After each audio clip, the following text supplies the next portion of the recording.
തമിഴ്നാട്ടിൽ മുഖ്യമന്ത്രി C Joseph Vijay നയിക്കുന്ന സർക്കാരിൻ്റെ ആദ്യ ബജറ്റ് പുറത്തുവന്നു. ധനമന്ത്രി എൻ മാരി വിൽസൺ അവതരിപ്പിച്ച ടി.വി.കെ സർക്കാരിൻ്റെ കഞ്ഞി ബജറ്റിൽ സ്ത്രീ ശാക്തീകരണം, യുവജനക്ഷേമം, വിദ്യാഭ്യാസം, അടിസ്ഥാന സൗകര്യങ്ങളുടെ വികസനം എന്നിവയ്ക്ക് മുൻഗണന നൽകുന്നു. യോഗ്യരായ വധുക്കൾക്ക് വിവാഹ സമ്മാനം അണ്ണൻ സീർത്തിട്ടം വഴി 1 പവൻ സ്വർണം. നവജാത ശിശുക്കൾക്ക് സമ്മാനം തായ്മാമൻ തങ്കമോതിരത്തിട്ടം. ഗർഭിണികളായവർക്ക് സംസ്ഥാനത്തുടനീളം തായ് കെയർ മാതൃത്വ കേന്ദ്രങ്ങൾ. സ്ത്രീകളുടെ സുരക്ഷയ്ക്കായി സമർപ്പിച്ചിരിക്കുന്ന സിംഗപ്പൻ സ്പെഷ്യൽ ടാസ്ക് ഫോഴ്സ് രൂപീകരിക്കാൻ 354 കോടി രൂപ അനുവദിച്ചു. കോളേജ് വിദ്യാർത്ഥികൾക്ക് വെട്രി ലാപ്ടോപ്പ് സ്കീമിന് 2000 കോടി. വിവിധ ജില്ലകളിൽ പുതിയ വൃദ്ധസദനങ്ങൾ. സാമൂഹ്യ ക്ഷേമത്തിനും സ്ത്രീകളുടെ അവകാശങ്ങൾക്കുമായി മൊത്തം 9818 കോടി രൂപ വകയിരുത്തിയിരിക്കുന്ന സാമ്പത്തിക പദ്ധതി. മറുവശത്ത് പ്രതിപക്ഷ നേതാവ് ഉദയനിധി സ്റ്റാലിൻ്റെ അറസ്റ്റ് വിവാദ വിഷയമാവുകയാണ്. ഇത് നിയമ നടപടിയല്ല, മറിച്ച് രാഷ്ട്രീയ പ്രതികാരമാണെന്ന് അവിടുത്തെ പ്രതിപക്ഷം ആരോപിക്കുന്നു. കാവേരി ജലപ്രശ്നത്തിൽ സർക്കാരിൻ്റെ പ്രവർത്തനങ്ങളെക്കുറിച്ച് നിയമസഭയിൽ കടുത്ത ചോദ്യങ്ങൾ വരുമ്പോൾ അത് തടയാനാണ് അറസ്റ്റ് നടത്തിയത് എന്ന് DMK കുറ്റപ്പെടുത്തുന്നു. തഞ്ചാവൂരിലേക്ക് വൻ പോലീസ് സന്നാഹത്തോടെയാണ് കൊണ്ടുപോയത്. ആ നീക്കവും രാഷ്ട്രീയ ഭീഷണിപ്പെടുത്തലിൻ്റെ ഭാഗമാണ് എന്ന് അവർ വിവരിക്കുന്നു. തമിഴ്നാട്ടിലേത് ജനക്ഷേമ പദ്ധതികളുടെ ജനപ്രീതി നേടാൻ ശ്രമിക്കുന്ന ഒരു സർക്കാരാണ്, അതോ പ്രതിപക്ഷത്തിന് നേരെ നിയമത്തിൻ്റെ കരുത്തുപയോഗിച്ച് അധികാര ഹുങ്ക് കാണിക്കുന്ന ഭരണകൂട ഭീകരതയാണ്?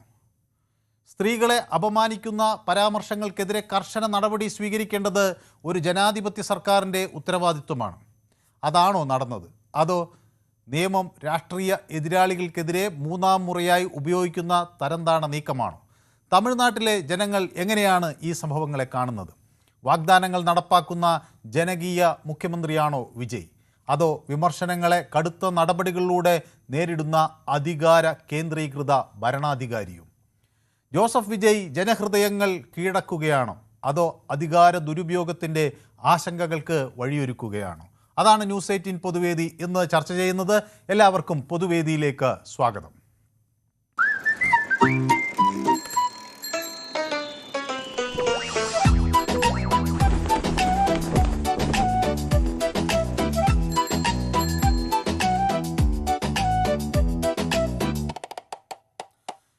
യെസ്, അപ്പോൾ എന്നോടൊപ്പം നിറയെ പ്രേക്ഷകർ യൂട്യൂബിലും ഫോണിലുമൊക്കെയായി ചേരുന്നുണ്ട്. അപ്പോൾ നിറയെ പദ്ധതികൾ സർക്കാരിൻ്റെ ഭാഗത്ത് നിന്ന് വന്നിട്ടുണ്ട്. മറുവശത്ത് വലിയ വിമർശനവും. നമ്മുടെ സ്ഥിരം പ്രേക്ഷകൻ ശ്രീ പ്രേമൻ, അദ്ദേഹം ചെന്നൈയിലുമാണ്. ഇപ്പോൾ ശ്രീ പ്രേമൻ ചെന്നൈയിലാണോ അതോ നമ്മുടെ കണ്ണൂർ പിണറായിലാണോ? പിണറായിലാണ്. അപ്പോൾ വിജയ് സർക്കാരിൻ്റെ ഈ ബജറ്റൊക്കെ വന്നപ്പോൾ നമ്മുടെ തമിഴ്നാട്ടിലെ മലയാളികളൊക്കെ എന്താണ് ശ്രീ പ്രേമൻ അങ്ങോട്ട് പറയുന്നത്? അവിടെ ആളുകളൊക്കെ വിളിച്ചോ? എന്താണ് അവർ സംസാരിക്കുന്നത്?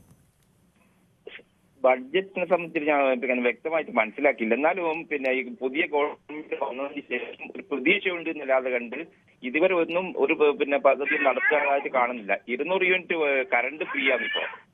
അത് മാത്രമാണ് നിലവില് ജനങ്ങൾക്ക് കിട്ടിക്കൊണ്ടിരിക്കുന്ന ഒരു പ്രയോജനം എന്ന് പറഞ്ഞാൽ 200 യൂണിറ്റ് കറണ്ട് ഫ്രീ ആണ്. പിന്നെ മറ്റുള്ള ഞാൻ ചോദിക്കുന്നത്, ഈ കഴിഞ്ഞ ദിവസം നടന്ന അറസ്റ്റ് ഒക്കെ ഉണ്ടായില്ല അവിടെ? അറസ്റ്റ് ടിവിയിൽ കണ്ട്.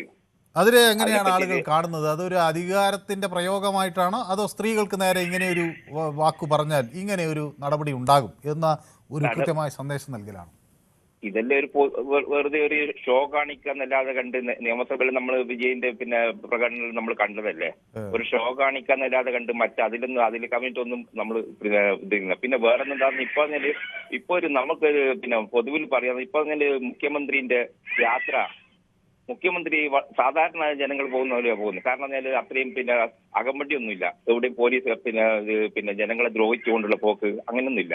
അതെല്ലാം കുറെ മെച്ചാ. കാരണം എയർപോർട്ട് മുതൽ ഇപ്പം പുറത്തെവിടെയും പോകാമെങ്കിൽ എയർപോർട്ട് മുതൽ സെക്രട്ടേറിയറ്റ് വരെ ഫുള്ളായിട്ട് പോലീസ് 2 ഭാഗത്തും വിന്യസിച്ചിട്ടാണ് പോകുക. പക്ഷെ അതൊന്നുമില്ല ഇപ്പൊ. സാധാരണ ഒരു മന്ത്രി എങ്ങനെയാ പോകുന്നത് അങ്ങനെയല്ലാതെ ഒരു 1-2 വാഹനം മാത്രം, അത്രയേ ഉള്ളൂ ഇപ്പൊ. അതൊരു വലിയ മെച്ചാ. പക്ഷെ നമ്മൾ പൊതുവിൽ വ്യാപാരികളെ സംബന്ധിച്ചിടത്തോളം ഇങ്ങനെ പിന്നെ പോലീസിനെ നിർത്തിക്കൊണ്ട് പിന്നെ ഒരു വണ്ടി നിർത്താൻ പറ്റാതെ അങ്ങനത്തെ ഒരു സാഹചര്യം അങ്ങനെയൊക്കെയുള്ള ജനങ്ങളെ ബുദ്ധിമുട്ടിക്കുന്ന പരിപാടിയൊന്നും വിജയ് ചെയ്യുന്നില്ല. അദ്ദേഹം ഒരു വലിയ നടനാണ്. അദ്ദേഹത്തെ കാണാൻ ധാരാളം ആളുകൾ വഴിയിലൊക്കെ സ്വാഭാവികമുണ്ട്. അവരെ തടയുന്ന ഒരു പോലീസ് ഉണ്ടാവുമായിരിക്കും അല്ലെ? അതിനപ്പുറത്തേക്ക് ഇല്ല അങ്ങനെ ഒന്നുമില്ല. പിന്നെ മുഖ്യമന്ത്രി പോകുന്നത് സാധാരണ ജനങ്ങൾക്ക് മനസ്സിലാവില്ല. അത്തരത്തിലാ പോകുന്നത്. ഒരു വണ്ടിയോ ഒന്നോ രണ്ടോ വണ്ടി ഉണ്ടാക്കൂല. മറ്റല്ലാതെ കണ്ട് 30-40 വണ്ടി കൂടെ പോകുന്ന അങ്ങനത്തെ ഒരു ഇതൊന്നും ഇന്ന് കാണുന്നില്ല. നമ്മൾ അറിയുന്നില്ല മുഖ്യമന്ത്രി പോയതിനു ശേഷം നമ്മൾ അറിയുന്നു മുഖ്യമന്ത്രിയാണ് ഇപ്പം പോയത്. ആരും പറഞ്ഞാൽ മാത്രമേ അറിയുന്നുള്ളൂ. അല്ലാതെ കണ്ട് അങ്ങനെ അപ്പൊ ഞാൻ അങ്ങ് അവിടുത്തെ ഒരു വ്യവസായം കൂടിയാണല്ലോ. അപ്പൊ ഞാൻ ചോദിക്കാൻ ആഗ്രഹിക്കുന്നത്, ഇപ്പൊ കുറെ പദ്ധതികൾ അദ്ദേഹം പ്രഖ്യാപിച്ചിട്ടുണ്ട്. ഒന്ന് ഈ തായ്മാമൻ മോതിരം, തങ്കമോതിരം എന്ന് വെച്ചാൽ ജനിക്കുന്ന കുട്ടികൾക്ക് ഒരു ചെറിയ മോതിരം. അതെ, മോതിരം ഒരു ഗ്രാം ഗവൺമെന്റ് അതിന് മുമ്പിലെ കൊടുക്കുന്നതാണ്. കാരണം ജയലളിതന്റെ കാലത്ത് കൊടുക്കുന്നതാണ്. അതൊന്നും കാര്യങ്ങളല്ല, കൊണ്ടുവന്നതാണ് അല്ലേ? അതെ, പേര് മാറ്റി കൊണ്ടുവന്നേ ഉള്ളൂ. ജയലളിതന്റെ പിന്നെ ഒന്ന് പിന്നെ ഈ വിവാഹിതരാകുന്ന സ്ത്രീകൾക്ക് ഒരു പവനും പട്ടുസാരിയും ഒക്കെ കൊടുക്കുന്നുണ്ട്. അതൊക്കെ നേരത്തെ ഉള്ളതാണോ? നേരത്തെ പട്ടുസാരി നേരത്തെ പിന്നെ സ്റ്റാലിനുള്ള സമയത്ത് കൊടുക്കുന്നതാണ്. അത് പിന്നെ ഓരോ പേര് മാറ്റി ഓരോ പദ്ധതിയും പേര് മാറ്റി കൊണ്ടുവന്ന് ഒഴിച്ചാല് പൊതുവില് ഇത് പിന്നെ അഴിമതി പിന്നെ പൊതുവില് എല്ലാം എവിടെ പോയി കഴിഞ്ഞാലും അഴിമതി രഹിത ഭരണം എന്ന് പറയാ ഇപ്പോ. കാരണം ഏത് ഓഫീസിൽ പോയാലും ഒരു പിന്നെ നേരിട്ട് കൈക്കൂലി വാങ്ങുന്നത് ഇപ്പൊ കുറവാന്ന് പല ആളുകളും പറയുന്നുണ്ട്. അതെ അല്ലേ? ആളുകൾക്ക് പേടിയുണ്ട്, സർക്കാരിനെ ആളുകൾക്ക് പേടിയുണ്ട്. ഇത് പേടിയുണ്ട്. കാരണം അഴിമതി കാണിച്ചാൽ ഒരുപക്ഷെ കുടുങ്ങി പോയേക്കും. മിന്നൽ പരിശോധന അതെല്ലാം നടക്കുന്നുണ്ട് ഇപ്പൊ. അതെയോ? അതെല്ലാം പൊതുവിൽ ജനങ്ങൾക്ക് ഒരു മതിപ്പുളവാക്കുന്ന കാര്യങ്ങൾ തന്നെയാണ്. അപ്പൊ പൊതുവെ ജനങ്ങൾക്കൊരു താല്പര്യമുള്ളൊരു ഒരു പ്രവർത്തനമാണ് അവിടെ കാണുന്നത് അല്ലേ? പൊതുവില് ജനങ്ങൾ ഇപ്പം കഴിഞ്ഞ തെരഞ്ഞെടുപ്പ് കാലത്ത് കൂടി DMK DMK എല്ലാം ആയിട്ടുള്ള ആൾക്കാർ പല ആളുകൾ ഈ പാർട്ടിയിലേക്ക് അങ്ങനെ ഒഴുകുക. അതൊരു വലിയ സംഭവം തന്നെയാണ് ഇവിടെ. കാരണം ഇതുവരെ DMKന്റെ കൗൺസിലർ ആയിട്ടുള്ള ആളുകൾ അതുപോലെ തന്നെ ADMKന്റെ അത്തരത്തില് ഉയർന്ന നേതാക്കന്മാരടക്കം ഇപ്പം TVKയിലേക്ക് ഒഴുകുക. അതൊരു ഒരു പുതിയൊരു പ്രതിഭാസമായിട്ട് നമ്മൾ കാണുന്നു. ശരി, ഓക്കെ. അപ്പൊ വ്യക്തമാണ്. അപ്പൊ എന്നാണ് ചെന്നൈയിലേക്ക് മടങ്ങുന്നത്? നാളെ ചെന്നൈയിലേക്ക് പോവാ. നാളെ പോവാ. ഓക്കെ, നാളെ പോവാ. ശരി. അപ്പൊ ഓക്കെ. വളരെ നന്ദി. അപ്പം നമ്മുടെ പ്രേക്ഷകൻ ചെന്നൈയിൽ നിന്നുള്ള നമ്മുടെ സ്ഥിരം പ്രേക്ഷകനാണ്. എന്നാലും അദ്ദേഹം ഇപ്പോൾ നമ്മുടെ കണ്ണൂർ ആണ് ഉള്ളത്, ശ്രീ പ്രേമൻ. അപ്പോൾ എന്നോടൊപ്പം അച്യുതൻ കൂടി ചേരുന്നുണ്ട് ഒളവണ്ണയിൽ നിന്ന്. ശ്രീ അച്യുതൻ, അങ്ങ് ഈ വിജയ് ബഡ്ജറ്റ് കണ്ടോ? നമ്മുടെ കേരള ബഡ്ജറ്റാണോ ഈ തമിഴ്നാട് ബഡ്ജറ്റാണോ അച്യുതന് ഇഷ്ടപ്പെട്ടത്? കേരള ബഡ്ജറ്റ് അവതരിപ്പിച്ചാല് കുറെ ബഡ്ജറ്റിൽ പറഞ്ഞ കാര്യങ്ങള് 5 കൊല്ലം വരെ ചെയ്യാത്തത് എത്രയോ കാര്യങ്ങളുണ്ട്. ഒക്കെ വാക്കിലൊതുങ്ങിയാണ്. ഇപ്പൊ ഈ ഇതന്നെ രക്ഷാപ്രവർത്തനം എന്ന് പറഞ്ഞ് 2ാമത് കേസിന് പോയി, അതും എങ്ങല്ലാതെ നിൽക്കുകയാണ്. പക്ഷെ ബഡ്ജറ്റ് എന്ന് പറയുന്നത് ഇപ്പോ കേരളത്തിൽ ഒക്കെ തമിഴ്നാട്ടിൽ ആദ്യം ജയലളിത ഭരിച്ചപ്പോൾ ഉള്ളതൊക്കെ തന്നെയാണ് ഇപ്പൊ കൊണ്ടുവരുന്നത്. എന്നാലും അത് നിലനിർത്തണ്ടല്ലോ, പേര് മാറ്റിയാലും. അങ്ങനെ ഒരു ആശ്വാസമുണ്ട്. പക്ഷേ ഇതിൽ വലിയൊരു ബഡ്ജറ്റ് എന്ന് പറയുന്നത് ഇപ്പൊ തമിഴ്നാട് ആഗ്രഹിക്കുന്നത് 1.5 ട്രില്യൺ വലിയ ഒരു എക്കോണമി, ഒരു സാമ്പത്തിക ശക്തിയായി മാറാനാണ് തമിഴ്നാട് ആഗ്രഹിക്കുന്നത്. അപ്പൊ അവരുടെ ബഡ്ജറ്റ് തന്നെ വലിയൊരു ഒരു ബഡ്ജറ്റ് എന്ന നിലയിൽ ഒരു 4-4.5 കോടിയുടെ പദ്ധതി വിഹിതം ഒക്കെ അതിൽ നമുക്ക് കാണാൻ കഴിയും.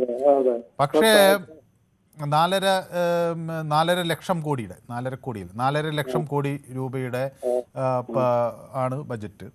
പക്ഷേ ഇതിൽ ഒരു 10,000 കോടി രൂപയാണ് ആകെ വെൽഫെയർ അല്ലെങ്കിൽ ക്ഷേമ പ്രവർത്തനങ്ങൾക്കായി വിനിയോഗിക്കാൻ കഴിയുന്നത്. അപ്പൊ ഈ ജനങ്ങളുടെ ഒരു പ്രതീക്ഷയ്ക്ക് അനുസരിച്ച് വിജയ് ഉയരുന്നു എന്ന് തോന്നൽ അങ്ങേക്കുണ്ടോ? അതെ, ഇപ്പോഴത്തെ ബഡ്ജറ്റ് നോക്കുന്ന സമയത്ത് ജനങ്ങളെ പ്രതീക്ഷകത്തിന് ഉയരുമെന്ന് അറിയില്ല. അതിപ്പോ ഒരു കൊല്ലം കഴിഞ്ഞാലേ അറിയുള്ളൂ. ശരി, വ്യക്തമാണ് താങ്കളുടെ അഭിപ്രായം. അപ്പൊ എന്നോടൊപ്പം മറ്റു ചില പ്രേക്ഷകർ കൂടി നമ്മുടെ യൂട്യൂബിലൊക്കെ ചേർന്നിട്ടുണ്ട്. നമ്മുടെ ഷിജു എന്നോടൊപ്പം ചേർന്നിരിക്കുന്നു. അപ്പോൾ എന്നോട് നമസ്കാരം എന്ന് പറയുന്നുണ്ട്. പിന്നെ കിഷോർ കോന്നി എന്നോടൊപ്പം ചേർന്നിട്ടുണ്ട്. ഇപ്പോൾ all here are movie names and dialogues എന്നാണ് പറയുന്നത്. ബഡ്ജറ്റിൽ എല്ലാം ഈ സിനിമയുടെ ഒരു അതിപ്രസരം കാണാം എന്ന് പറയുന്നു. നമസ്കാരം മനു. പൊതുജീവിതത്തിലെ മാന്യത കാത്തുസൂക്ഷിക്കാൻ നിയമ നടപടി അത്യാവശ്യമാണെങ്കിലും ഇത് പ്രതിപക്ഷത്തെ അടിച്ചമർത്താനുള്ള വ്യക്തമായ അധികാര ദുരുപയോഗവും രാഷ്ട്രീയ പകപോക്കലുമാണ് എന്ന് എന്നോട് ബ്ലൈറ്റി ഡേയ്സ് പറയുകയാണ്. അദ്ദേഹം ലണ്ടനിലിരുന്ന് നമ്മുടെ പൊതുവേദി കാണുകയാണ്. അപ്പോൾ ഇത് ഒരു അധികാര ദുഷ്പ്രയോഗമാണ് എന്നൊരു സംശയം അദ്ദേഹം ഉയർത്തുകയാണ്. അപ്പോൾ ശ്രീ രാധാകൃഷ്ണൻ ചാത്തന്നൂർ എന്നോടൊപ്പം ചേരുന്നു. ശ്രീ രാധാകൃഷ്ണൻ ചാത്തന്നൂർ, ഈ ഉദയനിധിയെ അറസ്റ്റ് ചെയ്ത് കൊണ്ടുപോയതൊക്കെ കണ്ടപ്പോൾ അങ്ങക്ക് എന്താണ് തോന്നിയത്? അത് ഒരു സ്ത്രീയെ ഇങ്ങനെ മോശമായി പറഞ്ഞ ഒരാൾക്ക് ഇത് കിട്ടണം എന്ന് തോന്നിയോ, അതോ ഇത് നിയമത്തിൽ അനുശാസിക്കുന്നതിനേക്കാൾ കൂടിയ ഒരു നടപടിയാണെന്ന് തോന്നിയോ? എന്ത് തോന്നി? ശ്രീ മനു, നമ്മുടെ രാഷ്ട്രീയം എന്ന് പറയുന്നത് രാഷ്ട്രീയം മാത്രമല്ല, നമ്മളെല്ലാം പൊതുസമൂഹം ചില വിശ്വാസങ്ങളിലും അതുപോലെ തന്നെ മിത്തുകളിലും ഒക്കെ വിശ്വസിക്കുന്ന ആൾക്കാരാണെന്ന് താങ്കൾക്കറിയുമല്ലോ. നമ്മുടെ കേരള രാഷ്ട്രീയത്തിൽ തന്നെ ഈ നമ്മുടെ മന്ത്രിമാർ അവരുടെ മന്ദിരങ്ങൾ തിരഞ്ഞെടുക്കുമ്പോൾ ചില നമ്പറുകൾ സെലക്ട് ചെയ്യാറുണ്ടെന്ന് പറഞ്ഞു കേട്ടിട്ടുണ്ട്. അത് കൂടുതൽ UDFന്റെ സമയത്താണ്. ഞാൻ ഈ പറഞ്ഞു വന്നത്, തമിഴ്നാട്ടിൽ ഇതൊരു വിശ്വാസത്തിലൂന്നിയ അല്ലെങ്കിൽ രാശി എന്നൊക്കെ പറയുന്നത് പോലെയാണ്. മുൻകാലങ്ങളിലും ഇത് സംഭവിച്ചിട്ടുണ്ട്. MGR കരുണാനിധിയെ ജയലളിത അറസ്റ്റ് ചെയ്യുന്നു, അതിന്റെ പകരം വീട്ടിലായിട്ട് ജയലളിതയെ കരുണാനിധി അറസ്റ്റ് ചെയ്യുന്നു. ആ സംഭവങ്ങളൊക്കെ എനിക്ക് വളരെ വർഷങ്ങൾക്ക് മുമ്പിലാണെങ്കിലും ഞാൻ കുറച്ചുകൂടെ ചെറുപ്പമായിരുന്നതുകൊണ്ട് അന്ന് എനിക്ക് ഞാൻ ഇപ്പോഴും പെട്ടെന്ന് അങ്ങനെ ആളുകൾക്ക് മറക്കാൻ കഴിയുന്നില്ല. TV-യിൽ കരുണാനിധി ഇങ്ങനെ കരയുന്നു അല്ലേ? അതെ അതെ അതെ, ഞാൻ ഇപ്പോഴും എന്റെ മനസ്സിലെങ്ങനെ തെളിഞ്ഞ TV-യിൽ അന്ന് നമ്മൾ പഴയ മോഡൽ TV ആണല്ലോ, ബോക്സ് ടൈപ്പ്. അതിനകത്ത് അദ്ദേഹം അയ്യോ എന്ന് നിലവിളിക്കുന്നതിന്റെ ഇപ്പോഴും എന്റെ ചെവിയിൽ മുഴങ്ങുകയാണ്. അയ്യോ എന്ന് വിളിക്കുന്ന മനു ഓർക്കുന്നു, അയ്യോ എന്ന് വിളിക്കുന്നത്, അയ്യോ കാപ്പാത്തുങ്കോ എന്ന് വിളിക്കുന്നത് കേട്ടായിരുന്നല്ലോ. അതെ, എനിക്കിപ്പോഴും ആ ദൃശ്യം എന്റെ മനസ്സിലുണ്ട്. ആ ഒരു ആവർത്തനമാണ് അവിടെ ചരിത്രം. നമ്മൾ ചില വിശ്വാസങ്ങളിലൊക്കെ വിശ്വസിക്കുന്നവരായതുകൊണ്ടാണ്. അപ്പോൾ ഇതില് എനിക്ക് പറഞ്ഞു വരാനുള്ളത്, ഇതില് യഥാർത്ഥത്തിൽ അദ്ദേഹം ഒരിക്കലും വിജയിയെ പോലെ ഒരാളിന്റെ കയ്യിൽ നിന്ന് നമ്മൾ ഒരിക്കലും അത് പ്രതീക്ഷിച്ചില്ല. ഞാൻ രാഷ്ട്രീയമായിട്ട് വിജയിനെക്കാളും DMK എന്ന പാർട്ടിയെ ഇഷ്ടപ്പെടുകയും വിശ്വസിക്കുന്ന ഒരു വ്യക്തിയാണ് ഞാൻ. അതിന്റെ കാരണം താങ്കൾക്ക് അറിയുമല്ലോ. ചെറിയ ഇടത് സ്വഭാവമുള്ളൊരു പാർട്ടിയാണ് DMK എന്നുള്ളത് കൊണ്ട് തന്നെയാണ് അദ്ദേഹം ഈ വൈകാരികമായിട്ടുള്ള നമ്മുടെ ഈ പഴയ ഹിന്ദുശാസ്ത്രത്തെയൊക്കെ കുറിച്ചൊക്കെ വിമർശിച്ച ചരിത്രവും അന്ന് വിവാദമായതും ഒക്കെ താങ്കൾക്ക് അറിയുമല്ലോ. അപ്പോ അതുകൊണ്ട് ഈ വിജയിയുടെ ഭാഗത്ത് നിന്ന് ഇങ്ങനൊരു പ്രതികരണം ഒരിക്കലും ഞാൻ പ്രതീക്ഷിച്ചില്ല. രണ്ടാമത്തെ കാര്യം എന്ന് പറയുന്നത്, നമ്മുടെ അവിടെ നേരത്തെ മനു മറ്റൊരാളോട് സംസാരിച്ച് വന്നപ്പോൾ സൗജന്യത്തെ കുറിച്ചൊക്കെ പറഞ്ഞു. അതിലും എനിക്ക് ആശങ്കയുണ്ട്. നമ്മുടെ കേരളത്തിലായാലും തമിഴ്നാട്ടിലായാലും ഈ സൗജന്യം എന്ന് പറയുന്നത് നമ്മുടെ ഒരു സർക്കാരിന്റെ ഒരു ഗവൺമെന്റിന്റെ നിലനിൽപ്പ് അല്ലെങ്കിൽ ഖജനാവിനകത്ത് പണം നിറയുന്നത് നമ്മുടെ ജനങ്ങളിൽ നിന്നുള്ള നികുതി പണം ഒന്നുകൊണ്ട് മാത്രമാണെന്ന് ശ്രീ മനുവിന് അറിയുമല്ലോ. അത് വ്യവസായത്തിൽ നിന്നാവാം, മറ്റു പല രീതിയിലുള്ള നികുതിയാണ് പ്രധാന ഘടകം. നികുതിയേതര വരുമാനം എന്ന് പറയുന്നത് വളരെ കുറച്ചാണ്. വല്ല ഫൈനോ അങ്ങനെയൊക്കെയുള്ള സംഭവങ്ങൾ വഴി കിട്ടുന്ന ഒരു ചെറിയ വരുമാനമേ ഉള്ളൂ നികുതിയേതര വരുമാനം. അതെ, ശ്രീ മനു, എനിക്ക് സത്യത്തിൽ ഇത്തരത്തിൽ നമ്മൾ കേരളത്തിലായാലും തമിഴ്നാട്ടിലായാലും ഗവൺമെന്റുകൾ ഇപ്പൊ ഞാനടക്കം ഒരു ഫ്രീ കിട്ടിയാൽ, ഇപ്പൊ ഞാനൊരു സാധാരണക്കാരൻ, എനിക്ക് വലിയ വരുമാനമൊന്നുമില്ല, എനിക്കൊരു സൗജന്യം കിട്ടിയാൽ ഞാൻ എപ്പോഴും അത് ഇഷ്ടപ്പെടും. പക്ഷെ ഒരു പൊതുപ്രവർത്തകനായതുകൊണ്ട് എനിക്കങ്ങനെ ലഘൂകരിച്ച് കാണാൻ കഴിയില്ല. ഈ അമിതമായ സൗജന്യം കൊടുക്കുന്നതിലൂടെ ഇപ്പൊ തൽക്കാലം തെരഞ്ഞെടുപ്പിന് ജയിക്കുവാൻ വേണ്ടി ജനങ്ങളുടെ മനസ്സിൽ സ്ഥാനം പിടിക്കുവാൻ വേണ്ടി കൈക്കൂലി കൊടുക്കുന്നത് പോലെ ഈ സൗജന്യം അർഹതപ്പെട്ടവർക്ക് കൊടുക്കണ്ടെന്നല്ല പറയുന്നത്, പാവങ്ങൾക്കും അർഹതപ്പെട്ടവർക്കും കൊടുക്കണം. ഇത് അനർഹര കയ്യിലേക്ക് പോകുമ്പോൾ തമിഴ്നാട്ടിലായാലും ഇന്ന് പുതിയ പരിഷ്കാരം അദ്ദേഹം പ്രഖ്യാപിച്ചതായിട്ട് ഞാൻ കണ്ടു. എന്താണ്, നമ്മൾ അവിടെ സൗജന്യ ബസ് യാത്രയൊക്കെ ഉണ്ട്. ഇന്നൊരു പുതിയ സമയത്ത് സൗജന്യ വൈദ്യുതിയോ എന്തോ പ്രഖ്യാപിച്ചതായിട്ട് ഞാനിങ്ങനെ പറഞ്ഞു കേട്ടതാണ്. എനിക്കിന്ന് പെട്ടെന്ന് മീഡിയയിലേക്ക് വരാൻ കഴിഞ്ഞില്ല. അപ്പൊ ഇന്നും അദ്ദേഹം സൗജന്യം പ്രഖ്യാപിച്ചിട്ടുണ്ട്. ഇത് സത്യത്തിൽ വൈദ്യുതി മേഖലയായാലും KSRTC ആയാലും ഇത് എവിടെ സർക്കാരിന് വരുമാനം ഉണ്ടാവുന്നത് ഏതിൽ നിന്നാണ്? അപ്പോ നമ്മൾ താൽക്കാലിക തെരഞ്ഞെടുപ്പിന് വേണ്ടി ഇത്തരത്തിൽ നമ്മളെ കുടുംബത്തിൽ തന്നെ എടുത്തു നോക്കൂ. നമ്മൾ അത്യാവശ്യം കുടുംബം നിലനിൽക്കാൻ വേണ്ടി നമ്മൾ അത്യാവശ്യം ചെലവാക്കും. നമ്മൾ കുടുംബനാഥൻ ധാരാളിയായിപ്പോയാൽ എന്ത് സംഭവിക്കും? ആ കുടുംബം മുച്ചൂടും നശിക്കും എന്ന് പറഞ്ഞതുപോലെ ചെലവ് കൂടുമ്പോൾ നമ്മുടെ ഖജനാവ് വീക്കായിക്കൊണ്ടിരിക്കുകയാണ്. കടബാധ്യത പെരുകയാണ്. സംസ്ഥാനങ്ങളുടെ കടം ഇത് വളർന്ന് രാജ്യത്തിന്റെ അല്ലെങ്കിൽ കേന്ദ്രത്തിന്റെ കടത്തിലേക്ക് വർദ്ധിക്കും എന്നുള്ളൊരു ആശങ്ക ഭാവിയിൽ നമ്മുടെ ഭാവി തലമുറ എന്താകും? ശ്രീലങ്കയിൽ നടന്ന സംഭവം താങ്കൾക്ക് അറിയുമല്ലോ. ഇങ്ങനെ തെരഞ്ഞെടുപ്പ് ഒരു പാർട്ടി ആയാലും, എനിക്ക് രാഷ്ട്രീയമുണ്ട്, പക്ഷെ ഒരു പാർട്ടി ആയാലും മാനദണ്ഡം നോക്കാതെ ജനങ്ങളെ പെട്ടെന്ന് കീഴ്പ്പെടുത്താൻ വേണ്ടിയിട്ട് ഈ വാരിക്കോരി കൊടുത്താൽ ഗവൺമെന്റ് തന്നെ ഭാവിയിൽ നമ്മുടെ ശ്രീലങ്കയിലേക്ക് കണക്ക് നമ്മൾ പലായനം ചെയ്ത് പോകേണ്ട ഒരു അവസ്ഥയിലേക്ക് പോകുമോ എന്നാണ് എന്റെ പേടി. ഓക്കെ, വ്യക്തമാണ്. ഏതായാലും കൂടുതൽ ആളുകൾ നിൽക്കുന്നതുകൊണ്ടാണ്. അപ്പോൾ അങ്ങ് പറഞ്ഞത് ഗൗരവമേറിയൊരു വിഷയമാണ്. ധനക്കമ്മി ഏതാണ്ട് 1.21 ലക്ഷം കോടി രൂപയിലേക്ക് തമിഴ്നാട് എത്തുന്നു എന്ന് വെച്ചാൽ അവരുടെ ആഭ്യന്തര ഉൽപ്പാദനത്തിൻ്റെ 3%-നകത്താണത്. അതുകൊണ്ട് വലിയ ഇപ്പോൾ ഒരു പ്രശ്നമുണ്ടാവില്ല, പക്ഷേ അത് ഭാവിയിൽ എങ്ങനെ വരും എന്ന് നോക്കിക്കാണേണ്ടിയിരിക്കുന്നു. അതുപോലെ വരുമാന കമ്മി 78,000 കോടി രൂപയിലോളം ആണ് വരുമാന കമ്മിയായി പറയുന്നത്. ഏതായാലും എന്നോടൊപ്പം നിറയെ പേർ വീണ്ടും യൂട്യൂബിൽ ഉള്ള ആളുകളുടെ പട്ടിക ഞാൻ വിട്ടുപോയ ചില ശ്രീ പങ്കജാക്ഷൻ നായർ എന്നോടൊപ്പം ഉണ്ട്. എനിക്ക് പതിവ് പോലെ ചുവന്ന ഹൃദയങ്ങളും ചുവന്ന പൂക്കളും ഒക്കെ തരുന്നുണ്ട്. പ്രമോദ് നാണു കാവ്യ ഹൃദയങ്ങൾ തരുന്നുണ്ട്. ശ്രീ ഗോപാലകൃഷ്ണൻ കേശവൻ പിള്ളൈ ഗുഡ് ഈവനിങ് എന്നൊക്കെ എന്നോട് പറയുന്നുണ്ട്. ഗുഡ് ഈവനിങ് ശ്രീ ഗോപാലകൃഷ്ണൻ കേശവൻ പിള്ളൈ, അങ്ങേ കാണുമ്പോൾ തന്നെ ഒരു സന്തോഷം.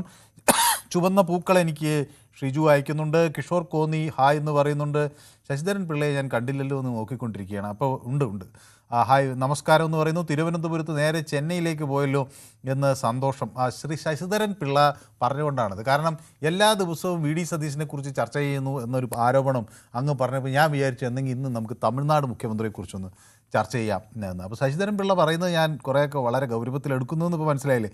Preman is right. Vijay is using teleprompter and he have somebody to train his dialogues delivery before speeches എന്ന് പറയുന്നു. മുല്ലപ്പെരിയാർ പൊട്ടിക്കുമോ എന്ന് എന്നോട് അമ്പാടി ചോദിക്കുന്നു. സുനിൽ എന്നോടൊപ്പം ചേർന്നിട്ടുണ്ട്. നമസ്കാരം എന്ന് പറയുന്നു. നമ്മുടെ ശിവദാസൻ നായരെയും സദാശിവൻ നായരെയും ഒന്നും കാണുന്നില്ലല്ലോ, അവരൊക്കെ എവിടെ പോയി എന്നാണ് ഞാൻ നോക്കുന്നത്. അപ്പോൾ സുനിലുണ്ട് എന്നോടൊപ്പം ചേർന്നിട്ടുണ്ട്. അമ്പാടി പറയുന്നത് മുല്ലപ്പെരിയാർ ആർക്കും താല്പര്യമില്ല, പൊതുവേദി ചർച്ച അതും ഇല്ല എന്ന് പറയുന്നു. ഓക്കെ, ചിലരൊക്കെ തമിഴിൽ എനിക്ക് വണക്കം എന്നൊക്കെ അയക്കുന്നുണ്ട്. നമ്മളിന്ന് തമിഴ്നാടൊരു വിഷയം എടുത്തത് കൊണ്ടായിരിക്കണം. അപ്പോൾ അങ്ങനെ തമിഴ് വണക്കം പറയുന്നവർക്ക് ഞാനും തമിഴിൽ വണക്കം അങ്ങോട്ട് പറയുന്നു. അതോടൊപ്പം മുരളി എന്നോടൊപ്പം ചേർന്നിട്ടുണ്ട്. അണ്ണാ തമ്പി എല്ലാവർക്കും വണക്കം എന്നാണ് പറയുന്നത്. കൊള്ളാം. അപ്പോൾ എല്ലാവരും ഇന്ന് തമിഴ് കൂടുതൽ പറയുന്ന രീതിയിലേക്ക് വന്നിരിക്കുകയാണ്. അപ്പോൾ സന്തോഷ് പരിപ്പായി നമ്മുടെ കണ്ണൂർക്കാരൻ എന്നോടൊപ്പം ചേർന്നിട്ടുണ്ട്. തമിഴ്നാട്ടിലെ കാര്യം അവിടെ നിൽക്കട്ടെ, കേരളത്തിൽ ഇന്ന് നടന്ന സംഭവം പറയാം. ചങ്ങനാശ്ശേരി ദുരിതാശ്വാസ ക്യാമ്പിൽ ഭക്ഷണം ലഭിക്കാതെ ക്യാമ്പിലുള്ളവർ പ്രതിഷേധിച്ചു എന്ന് പറയുന്നു. ഓക്കെ, അത് എനിക്ക് തോന്നുന്നത് ഈ ദുരിതാശ്വാസ ക്യാമ്പിലൊക്കെ എന്തെങ്കിലും പ്രശ്നമുണ്ടെങ്കിൽ പെട്ടെന്ന് ഇത്രയും വലിയൊരു കാര്യം മാനേജ് ചെയ്യുമ്പോൾ ഉണ്ടാകുന്ന ചില കുഴപ്പങ്ങൾ ഉണ്ടാവുമായിരിക്കും. അത് പെട്ടെന്ന് ഇത് ചെയ്യാനുള്ള സംവിധാനങ്ങൾ ഉണ്ടെന്നാണ് ഞാൻ വിചാരിക്കുന്നത്. അപ്പോൾ SKC അതിനിടയിൽ ഈ ബ്രിട്ടാസ് ആരുടെ അമ്മ എന്ന് പാർലമെൻറ്റിൽ ചോദിച്ചില്ല. അപ്പോൾ അത് ഒരാൾ സുനിൽ ഇവിടെ അത് മെൻഷൻ ചെയ്യുന്നുണ്ട്. ശ്രീമതി സൗമ്യ എന്നോടൊപ്പം ഗുഡ് ഈവനിങ് എന്ന് പറയുന്നുണ്ട്. ഇറ്റ്സ് റെയിനിങ് ഹിയർ എന്നാണ്. അപ്പോൾ ബാംഗ്ലൂരിലൊക്കെ മഴയാണുള്ളത് കേട്ടോ. അപ്പോൾ നമ്മുടെ ബാംഗ്ലൂരിലുള്ള ആളുകൾ വിളിക്കുന്നത്, നമ്മുടെ തമിഴ്നാട്ടിലെ ശ്രീമതി ഗീത മേനോനൊക്കെ ഇന്ന് വിളിക്കുന്ന ഞാൻ വിചാരിക്കുന്നു. അവരൊക്കെ നമ്മുടെ പൊതുവേദി ഇന്ന് കണ്ടുകൊണ്ടിരിക്കുന്നുണ്ടാവും. അപ്പോൾ ശ്രീ മുരളി എന്നോട് പറയുന്നത് റൊമ്പ സൗഖ്യം എന്നൊക്കെ ഇങ്ങനെ പറഞ്ഞുകൊണ്ടിരിക്കുന്നുണ്ട്. ജോസ് പറയുന്നു മനുവെ കേട്ടുമടുത്ത ഇന്ത്യയിലെ ആകെ ഒരു പൊതുപ്രവർത്തകൻ. ഓക്കെ, ശരി. അപ്പോൾ അതൊക്കെയാണ് ഇങ്ങനെ പോകുന്നത്. അപ്പോൾ എന്നോടൊപ്പം നമ്മുടെ സ്കറിയ ചെറുപുഴ ചേരുന്നുണ്ട്. സ്കറിയ വിജയ് ഫാനോ മറ്റോ ആണ്? അങ്ങനെയൊന്നുമില്ല മനു. എന്നാലും നല്ല സിനിമയൊക്കെ കാണും വന്നാൽ അല്ലേ? അത് ടി വിയിൽ കാണും. പിന്നെ വിജയ് സിനിമ അന്വേഷിച്ചു പോയി കാണലൊന്നുമില്ലല്ലോ, ടി വിയിൽ വന്നാൽ കാണും. അങ്ങനെയൊന്നും കാണുന്നില്ല. അങ്ങനെ ഒരു സിനിമ ഭ്രാന്ത് ഒരു 80 കാലഘട്ടം കഴിയുമ്പോൾ തുടങ്ങി എനിക്കില്ല. അപ്പൊ 80-ന് മുന്നേ സിനിമ വലിയ താല്പര്യനായിരുന്നു. അന്ന് ജയന്റെ സിനിമകളെല്ലാം തന്നെ ഞാൻ കാണുമായിരുന്നു. ജയൻ ഒരു 99 സിനിമയുടെ അടുത്ത് ഞാൻ കണ്ടിട്ടുണ്ട് ജയന്റെ. അത് ശരി. അത് കാരണം എന്താണെന്ന് വെച്ചാല് എനിക്ക് അന്ന് ഒരു 13 വയസ്സുള്ളപ്പോൾ ഞാൻ ജയനെ മധുവിനെ നേരിട്ട് കാണുകയും ജയൻ എനിക്ക് ഷെയ്ക്കാൻഡ് തരികയും ചെയ്ത അങ്ങനെ ഒരു ബന്ധമുണ്ട്. നല്ല മനുഷ്യനായിരുന്നു, നല്ല ബോഡി ഷേപ്പ്, വലിയൊരു പ്രത്യേക. അത് കഴിഞ്ഞിട്ട് പിന്നെ അങ്ങനെ നമ്മുടെ ജീവിതങ്ങൾ മാറി, ജീവിത സാഹചര്യം മാറി, സിനിമ കാണും ഞാൻ, അത്രേ ഉള്ളൂ, ആസ്വദിക്കും. ശരി. അപ്പൊ ഈ വിജയുടെ ഈ സർക്കാരിനെ പറ്റി എന്താണ് ശ്രീ സ്കറിയ കരുതുന്നത്? സർക്കാരുകൾ നല്ലത് ചെയ്യുമ്പോൾ, നല്ല കാര്യങ്ങൾ ചെയ്യുമ്പോൾ ആ നാട്ടിൽ ജനജീവിതം നല്ലതാകും. അതിന്റെ ഉദാഹരണം ഞാൻ പറഞ്ഞുതരാം. നമ്മുടെയൊക്കെ ഒരു 10, 15 അല്ലെ 20 കൊല്ലങ്ങൾക്ക് മുമ്പ് തമിഴന്മാരായിരുന്നു ഇവിടെ ഈ കേരളത്തിൽ പണികൾ എടുത്തുകൊണ്ടിരുന്നത്. തമിഴന്മാർ. ഇന്ന് ഒരൊറ്റ തമിഴന്മാർ കേരളത്തിലേക്ക് വരുന്നില്ല. അപ്പോൾ അവർക്ക് ജീവിത നിലവാരം ഉയർന്നു.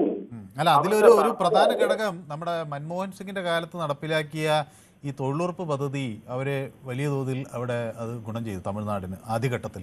അത് ഗുണം ചെയ്തു. അതോടൊപ്പം അന്ന് തുടങ്ങി ഭരിച്ചുകൊണ്ടിരുന്ന ആൾക്കാര് ജയലളിതയാണെങ്കിൽ അവരും അവിടുത്തെ ജനങ്ങളെ പ്രത്യേക തമിഴ്നാടിന് ഒരു പ്രത്യേക പോളിസി ഉണ്ട് മനു. ഹലോ, കേൾക്കുന്നു. അപ്പൊ തമിഴ്നാട്ടിലുള്ള ജനങ്ങൾക്ക് വേണ്ടി ഒരു ഇതുണ്ട്. ഞാൻ കർണാടകത്തില് മംഗലാപുരത്ത് 5 കൊല്ലം ഉണ്ടായിരുന്ന ഒരു വ്യക്തിയാണ്. എനിക്കറിയാം അവിടെ രാഷ്ട്രീയ എന്തോ നടന്നോട്ടെ, എന്ത് അട്ടിമറികൾ നടന്നാലും അവിടുത്തെ ഉദ്യോഗസ്ഥന്മാർ അവിടുത്തെ ജനങ്ങൾക്ക് വേണ്ടി ചെയ്യുന്നത് 50 കൊല്ലത്തേക്കുള്ള മുൻകരുതലോടുകൂടിയാണ് ചെയ്യുന്നത്. അവിടെ പൈസ ഒരു വിഷയമല്ല. അതിനൊരു ഉദാഹരണം പറയാം, സമയമുണ്ടെങ്കിൽ മാത്രം പറയാം.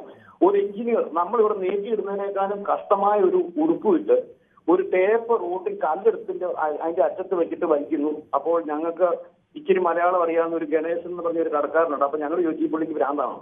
അയ്യോ നിന്റെ പുള്ളി എഞ്ചിനീയർ ആണെന്ന് പറഞ്ഞു. അയ്യോ സോറി, എഞ്ചിനീയർ.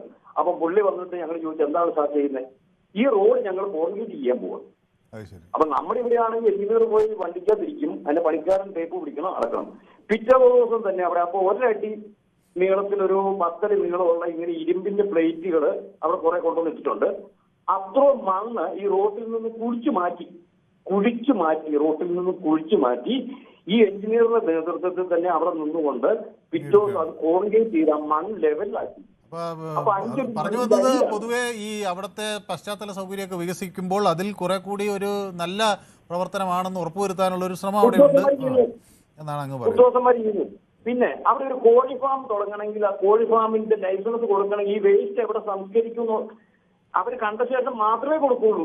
വൃത്തിയുടെ കാര്യത്തിലും എല്ലാം ഇന്ന് തമിഴ്നാടും കർണാടകയാണ് മെച്ചം. കേരളം പോയി. പിന്നെ എനിക്ക് കാര്യത്തിലൊരു കാര്യം പറയാനുണ്ട്. നമ്മുടെ ഈ പ്രളയത്തിൽ മരിച്ചവരുടെയും ദുരിതം അനുഭവിക്കുന്നവർക്കും വേണ്ടി ഞാൻ എന്റെ അനുശോചനം രേഖപ്പെടുത്തുകയാണ്. നമ്മളെ കൊണ്ട് അതൊക്കെ ചെയ്യാൻ പറ്റുള്ളൂ. അവരുടെ ദുഃഖത്തിൽ പങ്കുചേരുകയാണ്. അവരുടെ ദുഃഖങ്ങൾ കണ്ടില്ലെന്ന് നയിക്കാൻ പറ്റില്ല. അതിനകത്ത് രാഷ്ട്രീയോ ഇതൊന്നുമില്ല.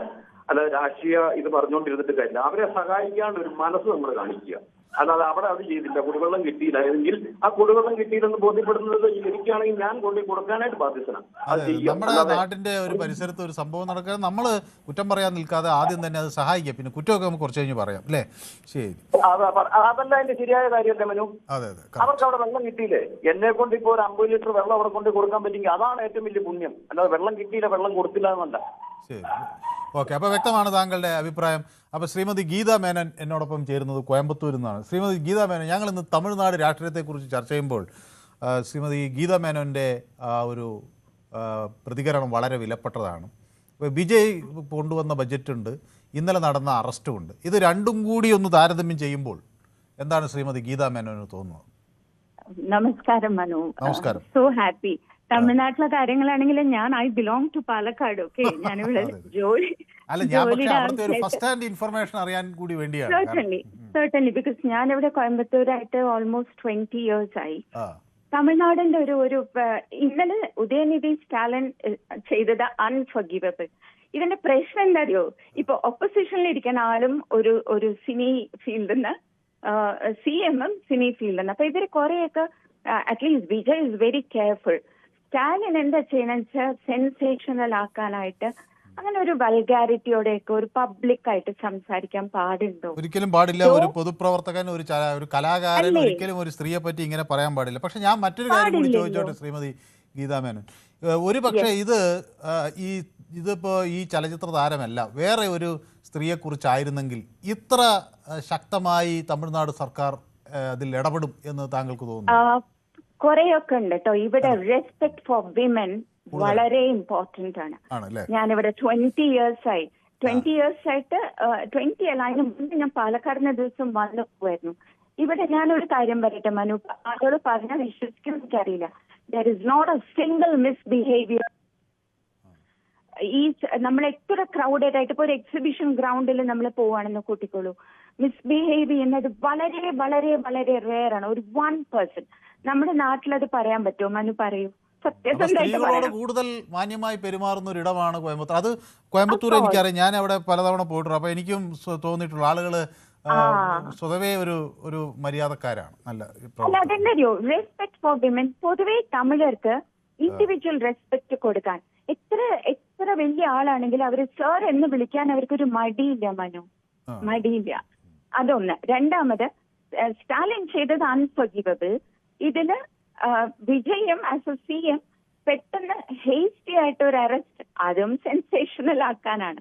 എന്നിരുന്നാലും വിജയുടെ government I think it will bring ഈ കറപ്ഷൻ ഫ്രീ ആയിട്ടുള്ള ഒരു ഗവൺമെന്റ് ആണ് എപ്പോഴും ജനങ്ങൾക്ക് നന്നായിരിക്കും. കറപ്ഷൻ അങ്ങനെ ഒരു പ്രതീതി ഉണ്ടോ അവിടെ കോയമ്പത്തൂരിലൊക്കെ അഴിമതി കുറഞ്ഞു? തീർച്ചയായിട്ടും. എന്റെ ഒരു ഫ്രണ്ട് ഇവിടെ റിയൽ എസ്റ്റേറ്റ് എന്ന് വെച്ചാൽ കാര്യമായിട്ട് ലാർജ് സ്കെയിലല്ല, അത്യാവശ്യം ഒരു 2 ഏക്കർ മേടിച്ചിട്ട് പ്ലോട്ടായിട്ട് തരംതിരിച്ച് കൊടുക്കുന്ന ആളൊക്കെ ഉണ്ട്. മുന്നേ എങ്ങനെയാണെന്നറിയോ മനു, അവിടെ ഈ പറഞ്ഞ ഓഫീസസിൽ അവരൊരു ടാരിഫ് വെച്ചിട്ടുണ്ട്. ഇത് എത്ര പ്രോപ്പർട്ടി ആണെങ്കിലും അവിടെ 25,000 പാർട്ടി ഫണ്ട്. അത് വിജയ് പറയുന്നത് സത്യമാണ്. ബിക്കോസ് എന്റെ ഫ്രണ്ട് അവരത് ഈ പറഞ്ഞ പോലെ ഗുജറാത്തീസ് ആണ്, അവരിവിടെ വന്ന് സെറ്റിൽ ചെയ്തിട്ട് കുറെയൊക്കെ ആയി. സഞ്ജയിന്റെ ഒരു പ്രോപ്പർട്ടി ഞാൻ നോക്കാൻ പോയപ്പോ he was openly saying that is true. ഇപ്പൊ എന്തായോ ഇപ്പൊ ഭയമുണ്ട്. വളരെ സ്പെസിഫിക് ആയിട്ട് വിജയ് പറഞ്ഞിട്ടുണ്ട്, കറപ്ഷൻ കേസിൽ ഓഫീസേഴ്സിന് യാതൊരു ദയാദാക്ഷിണ്യവും ഇല്ല. നമ്മളുടെ അവിടെ അങ്ങനെയാണോ മനു? അത് മാത്രമല്ല, ഈ സ്റ്റേറ്റിന്റെ ഒരു ഗുണം എന്താ വെച്ചാൽ this is an industry factory friendly state. You won't believe, Karur പറഞ്ഞിട്ട് സ്ഥലമുണ്ട് മനു, അറിയോ? ഇവിടെ അടുത്താണ്, ട്രിച്ചിക്ക് അടുത്ത് കരൂർ. അവിടെ അഡിഡാസിന്റെ വലിയൊരു ഇൻവെസ്റ്റ്മെന്റ് ആണ്, ക്രോസ് ഓഫ് റുപ്പീസ്, 3,500 crores ഒരു ഇൻവെസ്റ്റ്മെന്റ് ആണ് അഡിഡാസ്, ഇന്റർനാഷണൽ ബ്രാൻഡ്. അവർ കൊണ്ടുവന്നിരിക്കുകയാണ്. They are going to start it. 10,000 പേർക്ക് ജോലി കിട്ടും, കുറെ പേര് അവിടെ നന്നാവും. നമ്മുടെ നാട്ടിലൊരു ഇൻഡസ്ട്രി തുടങ്ങണമെങ്കിൽ മനു ഒരു ജേർണലിസ്റ്റ് അല്ലേ, മനുവിന് എന്നെക്കാളും അറിയില്ലേ, ഒന്ന് പറയൂ. പക്ഷെ നമ്മളിപ്പോ കുറെയൊക്കെ ഒരു ഇൻവെസ്റ്റർ ഫ്രണ്ട്ലി ആയി എന്നാണ് സർക്കാർ അവകാശപ്പെടുന്നത്. ഇൻഡസ്ട്രീസ് ഡിപ്പാർട്ട്മെന്റും കുറെയൊക്കെ ഇതായി, എങ്കിലും ചില പ്രശ്നങ്ങളൊക്കെ പലപ്പോഴും എങ്കിലും ചന്ദ്രികയെ അവിടെ നിർത്തരുതല്ലോ. ഒരു ഗവൺമെന്റ് നന്നാവണമെങ്കിൽ it should have development, infrastructure, അതിനുള്ള ഒരു സൗകര്യങ്ങൾ ഒരുക്കി കൊടുക്കുക. Every government should be a facilitator. Just കള്ളപ്പണം ഇൻവെസ്റ്റ് ചെയ്യുന്നവരെ അല്ല പറയണേ, നന്നായിട്ട് ഇൻവെസ്റ്റ് ചെയ്യാൻ തയ്യാറായിട്ടുള്ള ആളുകൾ കേരളത്തിലേക്ക് വരാൻ ഇഷ്ടപ്പെടുന്നുണ്ട്. ഞാൻ പറഞ്ഞല്ലോ, ഇവിടെ എന്റെ ഫ്രണ്ട്സ്, ഞാനിപ്പോ ഡിപ്പാർട്ട്മെന്റിൽ വർക്ക് ചെയ്തിരുന്നപ്പോ തന്നെ കുറെ ട്രേഡ് ആയിട്ട് എനിക്ക് റിലേഷനുള്ള ഡിപ്പാർട്ട്മെന്റ് ആയിരുന്നു, CGST-യിലായിരുന്നു ഞാൻ. അപ്പോ അവിടെ വർക്ക് ചെയ്യുമ്പോൾ കുറെ പേര് പറയും, എത്ര മലയാളീസ് അറിയോ ഇവിടെ ഇൻഡസ്ട്രിയും ഫാക്ടറിയും ചെറിയ വർക്ക്ഷോപ്പ്. മനുവിടെ വന്നിട്ടില്ലല്ലേ കോയമ്പത്തൂരില്? നിങ്ങളുടെ മാതൃഭൂമിയുടെ ഒരു വിങ് ഉണ്ടല്ലോ ഇവിടെ, അല്ല ഒരു വിങ് ഉണ്ടല്ലോ, ചോദിച്ചു നോക്കൂ. ഒരുപാട് പേര് ജീവിതം നന്നാക്കിയിട്ടുണ്ട് ഇവിടുന്ന്. ഒരു സാർ ഇതിന് മുന്നേ പറഞ്ഞില്ലേ, ഈ പറഞ്ഞ പോലെ നല്ല ഒരു ഗവൺമെന്റ് ഉണ്ടാക്കാൻ ശ്രമിക്കുന്നുണ്ട് എന്നുള്ളത്. ശ്രമം വളരെ ബ്രിങ് റിസൾട്ട്സ് മനു. അല്ലാണ്ട് ഇപ്പൊ ഈ ഒരു ഇഷ്യൂല് ഞാൻ പറഞ്ഞത് Stalin was wrong, Stalin junior was wrong, absolutely wrong. നമ്മള് വിമനെ മാത്രമല്ല, മനു ഒന്ന് ആലോചിക്കും, മനുവിന്റെ കൂടെ വർക്ക് ചെയ്യുന്ന അവിടെ ഒരു കണ്ടിൻജന്റ് സ്റ്റാഫ് എന്ന് പറയില്ലേ, നിങ്ങളുടെ അവിടെ ഒരു സ്വീപ്പർ ഉണ്ടാവില്ലേ, അവരെയും കൂടെ മനു റെസ്പെക്ട് ചെയ്യണ്ടേ? ആ സ്വീപ്പർ വന്നാലല്ലേ നാളെ മനുവിന്റെ ഓഫീസ് വൃത്തിയായിരിക്കുള്ളൂ, അല്ലേ? അത് എന്താ ആലോചിക്കാത്രേ? ഞാനത് പ്രാക്ടീസ് ചെയ്തുകൊണ്ട് ഞാൻ പറയാണ്. ഞാനൊരു ഗസ്റ്റ് ബാങ്കിലായിരുന്നു, ഒരു യൂണിഫോംഡ് ഓഫീസർ ആയിരുന്നു. പക്ഷെ ഞാൻ ഒരിക്കലും ഓഫീസിലെ ഡ്രൈവറെയോ സിപ്പോയോ അല്ലെങ്കിൽ കണ്ടിൻജന്റ് സ്റ്റാഫിനെയോ, അവരും മനുഷ്യരല്ലേ മനു, ഒന്ന് കണ്ണടിച്ച് ചിന്തിക്കൂ. നമ്മൾ അപ്പുറത്ത് ആ ജോലിയിലായിരുന്നെങ്കിലോ? നമ്മളൊക്കെ ഫോർച്ചുനേറ്റ് ആയിരുന്നു, പഠിച്ചു, നല്ല ജോലി കിട്ടി, നമുക്ക് പഠിക്കാനുള്ള സൗകര്യങ്ങളുള്ള പേരൻസിനെ നമ്മൾ ജനിച്ചു. The list is long. അപ്പോ സ്റ്റാലിൻ ജൂനിയർ ആലോചിക്കണമെന്നോ ഒപ്പോസിഷനില് ഞാൻ പറയേണ്ട കാര്യങ്ങൾ ഞാൻ ഭംഗിയായിട്ട് സ്പെസിഫിക് ആയിട്ട് വൾഗാരിറ്റി ഇല്ലാതെ, സ്പെസിഫിക് ആയി വൾഗറായിട്ട് ഒരു വാക്ക് പറഞ്ഞില്ലെങ്കിലും ഒരു ആളുകൾക്ക് മനസ്സിലായി അതൊരു പരിഹാസം, ഒരു സ്ത്രീയെ ഒരു പൊതുനിരത്തിലിട്ട് പരിഹസിക്കുന്നതിന് തുല്യമായി. അത് മാത്രമല്ല മനു, ഒരു പൊളിറ്റിക്കൽ വെൻഡറ്റ ക്രിയേറ്റ് ചെയ്യുമ്പോൾ അവരുടെ പേഴ്സണലി ഹിറ്റ് ചെയ്തിട്ടല്ല, ഓരോരുത്തരുടെ പേഴ്സണൽ ലൈഫ് അവർക്ക് ഇഷ്ടമുള്ള പോലെയാണ്. സ്റ്റാലിന്റെ കഥകളൊക്കെ ഞാനിവിടെ ഓൺ ദി റേഡിയോയിൽ വർക്ക് ചെയ്യുമ്പോൾ ഞാൻ സ്റ്റാലിന്റെ കഥകൾ കേട്ടിട്ടുണ്ട്, senior Stalin. Okay, and I think 50% of it was true. അപ്പോ അങ്ങനെയല്ല, ഈ പൊളിറ്റിക്കലായിട്ട് ഇവർക്ക് എന്നറിയോ, ഇവർക്കിപ്പോ ഒരു പുട്ട് ഓഫ് ആണ് DMK. അവർക്കൊരു അമർഷമുണ്ട്, അവർക്കൊരു നാണക്കേടുണ്ട്, ഒരു അഭിമാനം. അവരെന്നെ ഗംഭീരമായിട്ട് ഇരുന്നത്. വി ഞാനൊക്കെ ഇവിടെ കോയമ്പത്തൂരുള്ളവർ, തമിഴ്നാട്ടിലുള്ളവരാരും വിജയ് ഇങ്ങനെ ഒരു ക്ലീൻ സ്വീപ്പ് വിക്ടറി എന്ന് പ്രതീക്ഷിച്ചില്ല. അപ്പോ അതിന് ആയിക്കോട്ടെ, വിമർശിച്ചോട്ടെ, ക്രിട്ടിസൈസ് ചെയ്തോട്ടെ, but it should be healthy. ഏത് ക്രിറ്റിസിസം, ഇന്നലെ നമ്മുടെ ജോൺ സർ മൂപ്പരത് പറയാനേ പാടില്ലായിരുന്നു. പറയാൻ പാടുണ്ടോ? അത് മോശല്ലേ? അവരല്ലേ ഗവൺമെന്റ് എന്ത് ബുദ്ധിജീവിയാണ്, വലിയ പണ്ഡിതനാണ് എന്നൊക്കെ ഭാവിക്കുന്ന ആളാണ് CP ജോൺ. അദ്ദേഹത്തിന്റെ വായിൽ നിന്ന് വന്നത് വളരെ നിലവാരം കുറഞ്ഞൊരു പ്രതികരണമായി പോയി അല്ലേ? അതല്ല മനു, വന്ന ഒരു ഹാങ് ഓവർ ഉണ്ടല്ലോ, അതൊന്ന്. രണ്ടാമത്തത്, ഈ പറഞ്ഞ പോലെ ഈ ഗവൺമെന്റിനല്ലേ ഇവർ ഒരു കണ്ടീഷൻ വെക്കണം മനു, ബിലോ പോവർട്ടി ലൈൻ ഉള്ളവർക്ക് ബസ് ഉപയോഗിക്കാം, അപ്പൊ തിരക്ക് കുറയും. ഒരു പ്ലാനിങ്ങും കൂടെ വേണം. അത് അവരൊരു സർക്കാർ സ്ത്രീകൾക്ക് ഒരു സാമ്പത്തിക സഹായം എന്നതിലുപരി അവർ സർക്കാർ സ്ത്രീകളെ റെസ്പെക്ട് ചെയ്യുന്നു കാണിക്കാൻ വേണ്ടി ചെയ്തു എന്നാണ് അവർ പറഞ്ഞത്. പക്ഷെ ഈ മന്ത്രിയുടെ വായിൽ നിന്ന് വന്ന വാക്കുകൾ, അദ്ദേഹം ഇന്ത്യയിലെ ഏക കമ്മ്യൂണിസ്റ്റ് മന്ത്രിയാണെന്നാണ് പറയുന്നത്. പക്ഷെ ഇതാണ് ഏക കമ്മ്യൂണിസ്റ്റ് മന്ത്രിയുടെ വായിൽ നിന്ന് വരുന്നതെങ്കിൽ അതല്ല, വന്നതിന്റെ ധാർഷ്ട്യം വിടാൻ പറ്റിയിട്ടില്ല, അതുകൊണ്ടാണ്. ഓക്കെ, അപ്പൊ വ്യക്തമാണ്. ശ്രീമതി ഗീതാ മേനോൻ, വളരെ നന്ദി. കോയമ്പത്തൂരിൽ നിന്ന് സോ മച്ച് മനു. ടീമിന് എല്ലാവരോടും എന്റെ ബെസ്റ്റ് വിഷസ് പറയൂ. Keep going. നന്നായിട്ട് കാര്യങ്ങളൊക്കെ ഭംഗിയായിട്ട് നടക്കട്ടെ. God bless you. Take care. Thank you. അപ്പോൾ എന്നോടൊപ്പം ജോൺ വിൽഫ്രഡ് ഇതിൽ ചേർന്നിട്ടുണ്ട്. അദ്ദേഹം നമസ്കാരം എന്ന് പറയുന്നത് തൈക്കാട് എന്ന് പറയുന്നതാണ് ചേരുന്നത്. വിജയ് ഈസ് ദ ബെസ്റ്റ് എന്നാണ്. ജോൺ വിൽഫ്രഡ് ഒരു വിജയ് ആരാധകനാണ് എന്നാണ് എനിക്ക് തോന്നുന്നത്. വിജയിൻ്റെ കരുത്ത് താൽക്കാലികമാണ് എന്ന് ശ്രീ കൃഷ്ണൻകുട്ടി പറയുന്നു. ന്യൂസ് 18 ഇക്കാര്യം ചർച്ച ചെയ്യുന്നത് അവരറിയുന്നുണ്ടോ എന്നാണ് ചോദിക്കുന്നത്. നമ്മൾ ചർച്ച ചെയ്യുന്നത് ആളുകൾ അറിയുന്നുണ്ടോ എന്ന് എനിക്കറിയില്ല, പക്ഷെ നമ്മൾ ചർച്ച ചെയ്യുന്നു എന്നുള്ളതാണ്. അതായത് നമ്മൾ ഗോവിന്ദൻ മാഷിൻ്റെ, ശ്രീ കൃഷ്ണൻകുട്ടി ആയതുകൊണ്ട് ഞാൻ ഗോവിന്ദൻ മാഷിൻ്റെ വാക്കുകൾ കളവെടുക്കാം. നമ്മളൊരു പൊതുബോധം ഒരു ചർച്ചയിലൂടെ ഉണ്ടാകുമ്പോൾ അത് തന്നെ ഒരു ഭൗതിക ശക്തിയായി മാറും എന്നാണ് കമ്മ്യൂണിസ്റ്റ് തിയറി. അപ്പോൾ അങ്ങേപ്പോലെ ഒരു കമ്മ്യൂണിസ്റ്റുകാരൻ മനസ്സിലാക്കേണ്ടത് അങ്ങനെയാണ്. ഒരു ആശയത്തിന് കൂട്ടായ്മ ലഭിക്കുമ്പോൾ ആ ആശയം ഒരു പരിവർത്തന ശക്തിയായി മാറും. It becomes A material force എന്നാണ് കമ്മ്യൂണിസ്റ്റ് സിദ്ധാന്തം അല്ലേ? അപ്പോൾ അങ്ങനെയാണ്. അപ്പോൾ ശ്രീ ഗീതാ മേനോൻ്റെ പ്രതികരണത്തിന് വലിയ അംഗീകാരം ലഭിച്ചിരിക്കും. നമ്മുടെ പല ആളുകളും അവർക്ക്. അപ്പോൾ ഷിജു ഒക്കെ നമസ്കാരം, നന്നായി എന്ന് പറയുന്നു. സുനിൽ ജോസഫ് എന്നോടൊക്കെ നമസ്കാരം എന്ന് പറയുന്നുണ്ട്. മോൻസാക്ക് എന്നോട് പറയുന്നു വിജയ് കൊണ്ടുവന്ന പലതും അഴിമതി ഇല്ലാതാക്കാൻ പോകുന്ന കാര്യങ്ങളാണ് എന്ന് പറയുന്നു. തമിഴ്നാട്ടിൽ പടക്കത്തിന് വൻ വിലക്കുറവാണ് എന്ന് എന്നോട് നമ്മുടെ ഒരു പ്രേക്ഷകൻ പറയുന്നുണ്ട്. പ്രമോദാണ് പറയുന്നത്. ശ്രീ ശശിധരൻ പിള്ള പറയുന്നത് ഗീതാ മേഡം എല്ലാം കറക്റ്റായി തന്നെയാണ് പറയുന്നത് എന്ന് പറയുകയും ചെയ്യുന്നു. അപ്പോൾ എന്നോടൊപ്പം ശ്രീ ബിനുകുമാർ ചടയമംഗലത്ത് നിന്ന് ചേരുന്നു. ശ്രീ ബിനുകുമാർ, ഹലോ സാറേ. നിങ്ങളൊക്കെ വിചാരിച്ചത് വിജയ് ഇങ്ങനെ വരും, അതോടുകൂടി പോകുമെന്നല്ലേ? സാറേ എനിക്ക് ഹലോ അതായത് ഈ ഇലക്ഷന്റെ 2 ദിവസത്തിന് മുമ്പ് തന്നെ നമ്മുടെ എനിക്കിവിടെ പശുവിനെ കിടക്കുന്ന ഒരു പയ്യനുണ്ട്. അവന്റെ പേരും വിജയ് എന്നാണ്. അവൻ തമിഴ്നാട്ടുകാരനാണ്.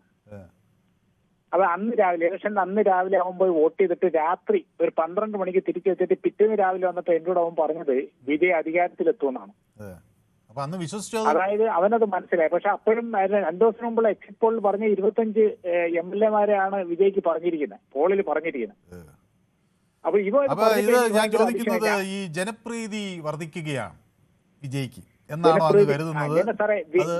അതെ. വിജയുടെ ജനപ്രീതി ഓരോ ആഴ്ചയിലും വർദ്ധിച്ചുകൊണ്ടിരിക്കുകയാണ്. തമിഴ്നാടുമായിട്ട് ബന്ധപ്പെട്ട് 2 പേരും കൂടെ പറഞ്ഞിട്ടുണ്ട്. അതായത് വിജയ് ഇപ്പം ചെയ്തുകൊണ്ടിരിക്കുന്ന വർക്ക് ഒരു പുതിയ സിനിമാ ഫീൽഡിൽ നിന്ന് പുതിയതായിട്ട് വന്ന ഒരു മുഖ്യമന്ത്രിയാണെങ്കിലും അദ്ദേഹം ഈ ഔദ്യോഗിക ജീവിതത്തിലിരുന്ന നല്ല അറിവുള്ള ആൾക്കാരെ മുഖവിലേക്ക് എടുത്തുകൊണ്ടും ഇതിനെക്കുറിച്ച് ഭരണ രീതിയെക്കുറിച്ച് നല്ല അറിവുള്ള പഴയ ആൾക്കാരെ കയ്യിലെടുത്തും കൊണ്ട് അദ്ദേഹം നല്ല രീതിയിൽ വർക്ക് ചെയ്ത് തന്നെയാണ് മുമ്പോട്ട് പോകുന്നത്. അഴിമതി രഹിതമായ ഒരു ഭരണം കാഴ്ചവെക്കും ഈ മനുഷ്യൻ എന്ന് ഈ തമിഴ്നാട് ജനതയ്ക്ക് നല്ല ഉറപ്പുണ്ടെന്നാണ് പലരും എന്നോട് പറഞ്ഞിട്ടുള്ളത്.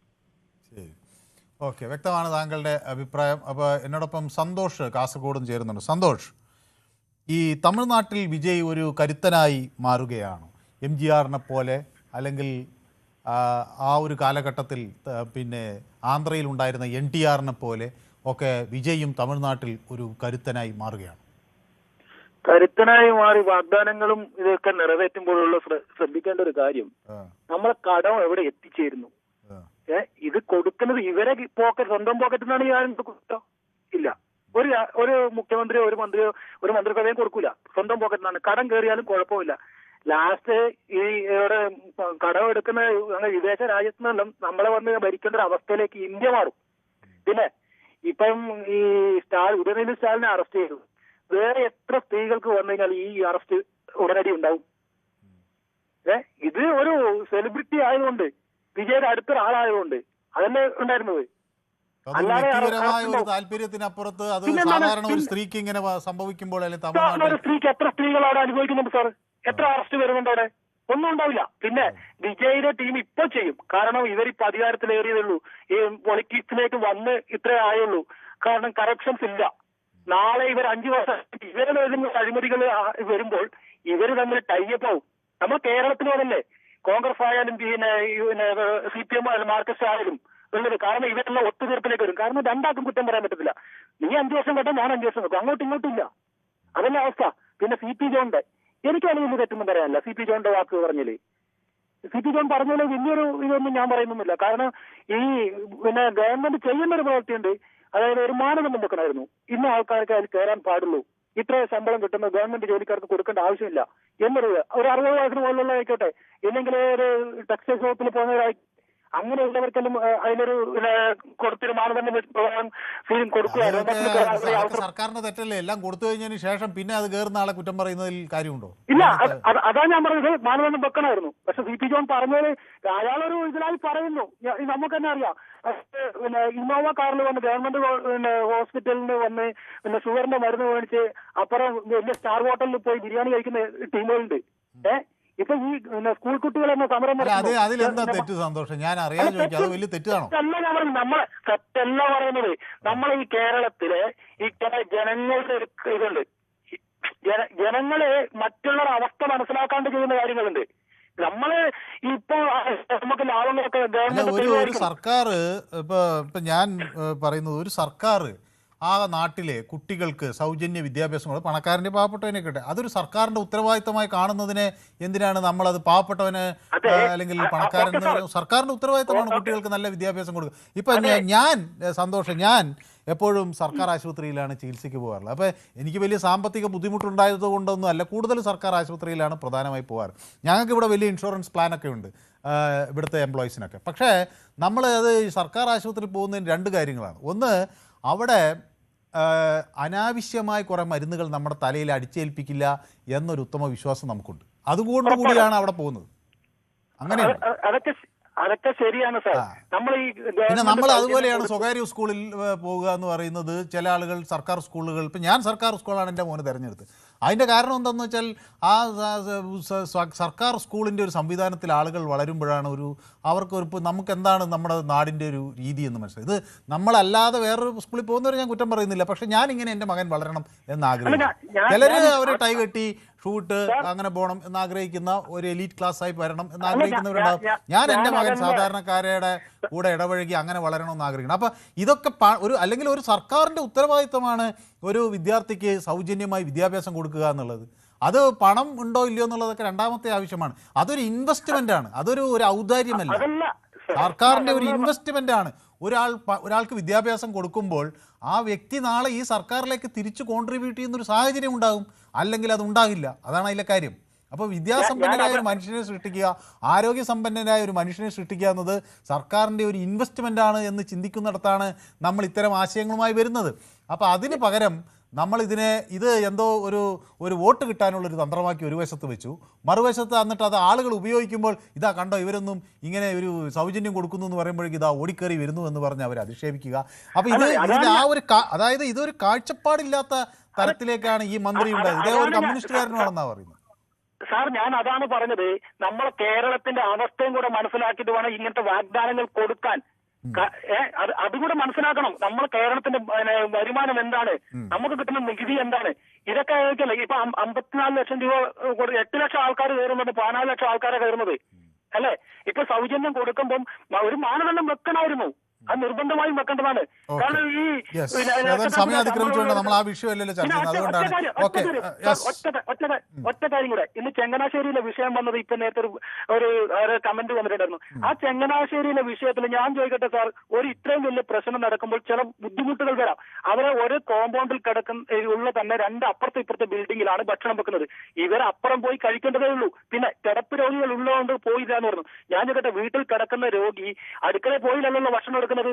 ആ രോഗിക്ക് അവിടുന്ന് ഒരാൾ എടുത്തു കൊടുക്കുകയല്ലേ ചെയ്യുന്നത്. അതൊരു ഈഗോ പ്രശ്നമാക്കി രാഷ്ട്രീയ പ്രശ്നമാക്കി മാറ്റുന്നത് ചില ചാനലുകൾ അവിടെ പ്രവർത്തിച്ചിട്ടുമുണ്ട്. ഇത്രയൊക്കെ പ്രശ്നം ഞാൻ ചോദിക്കട്ടെ, മുങ്ങിച്ചാവാൻ കിടക്കുന്നിടത്ത് രക്ഷപ്പെടുത്തി നമ്മൾ ഒരു കിടക്കുന്ന സ്ഥലം കണ്ടെത്തി തരുമ്പോൾ അവിടെ ചിലപ്പോൾ 1-2 ദിവസത്തേക്ക് ബുദ്ധിമുട്ടുണ്ടാവും. അന്ന് പാലസ്തീനിൽ നിന്നാണ് ദിവസങ്ങളോളം ഭക്ഷണം കിട്ടാതെ നിൽക്കുന്നില്ലേ.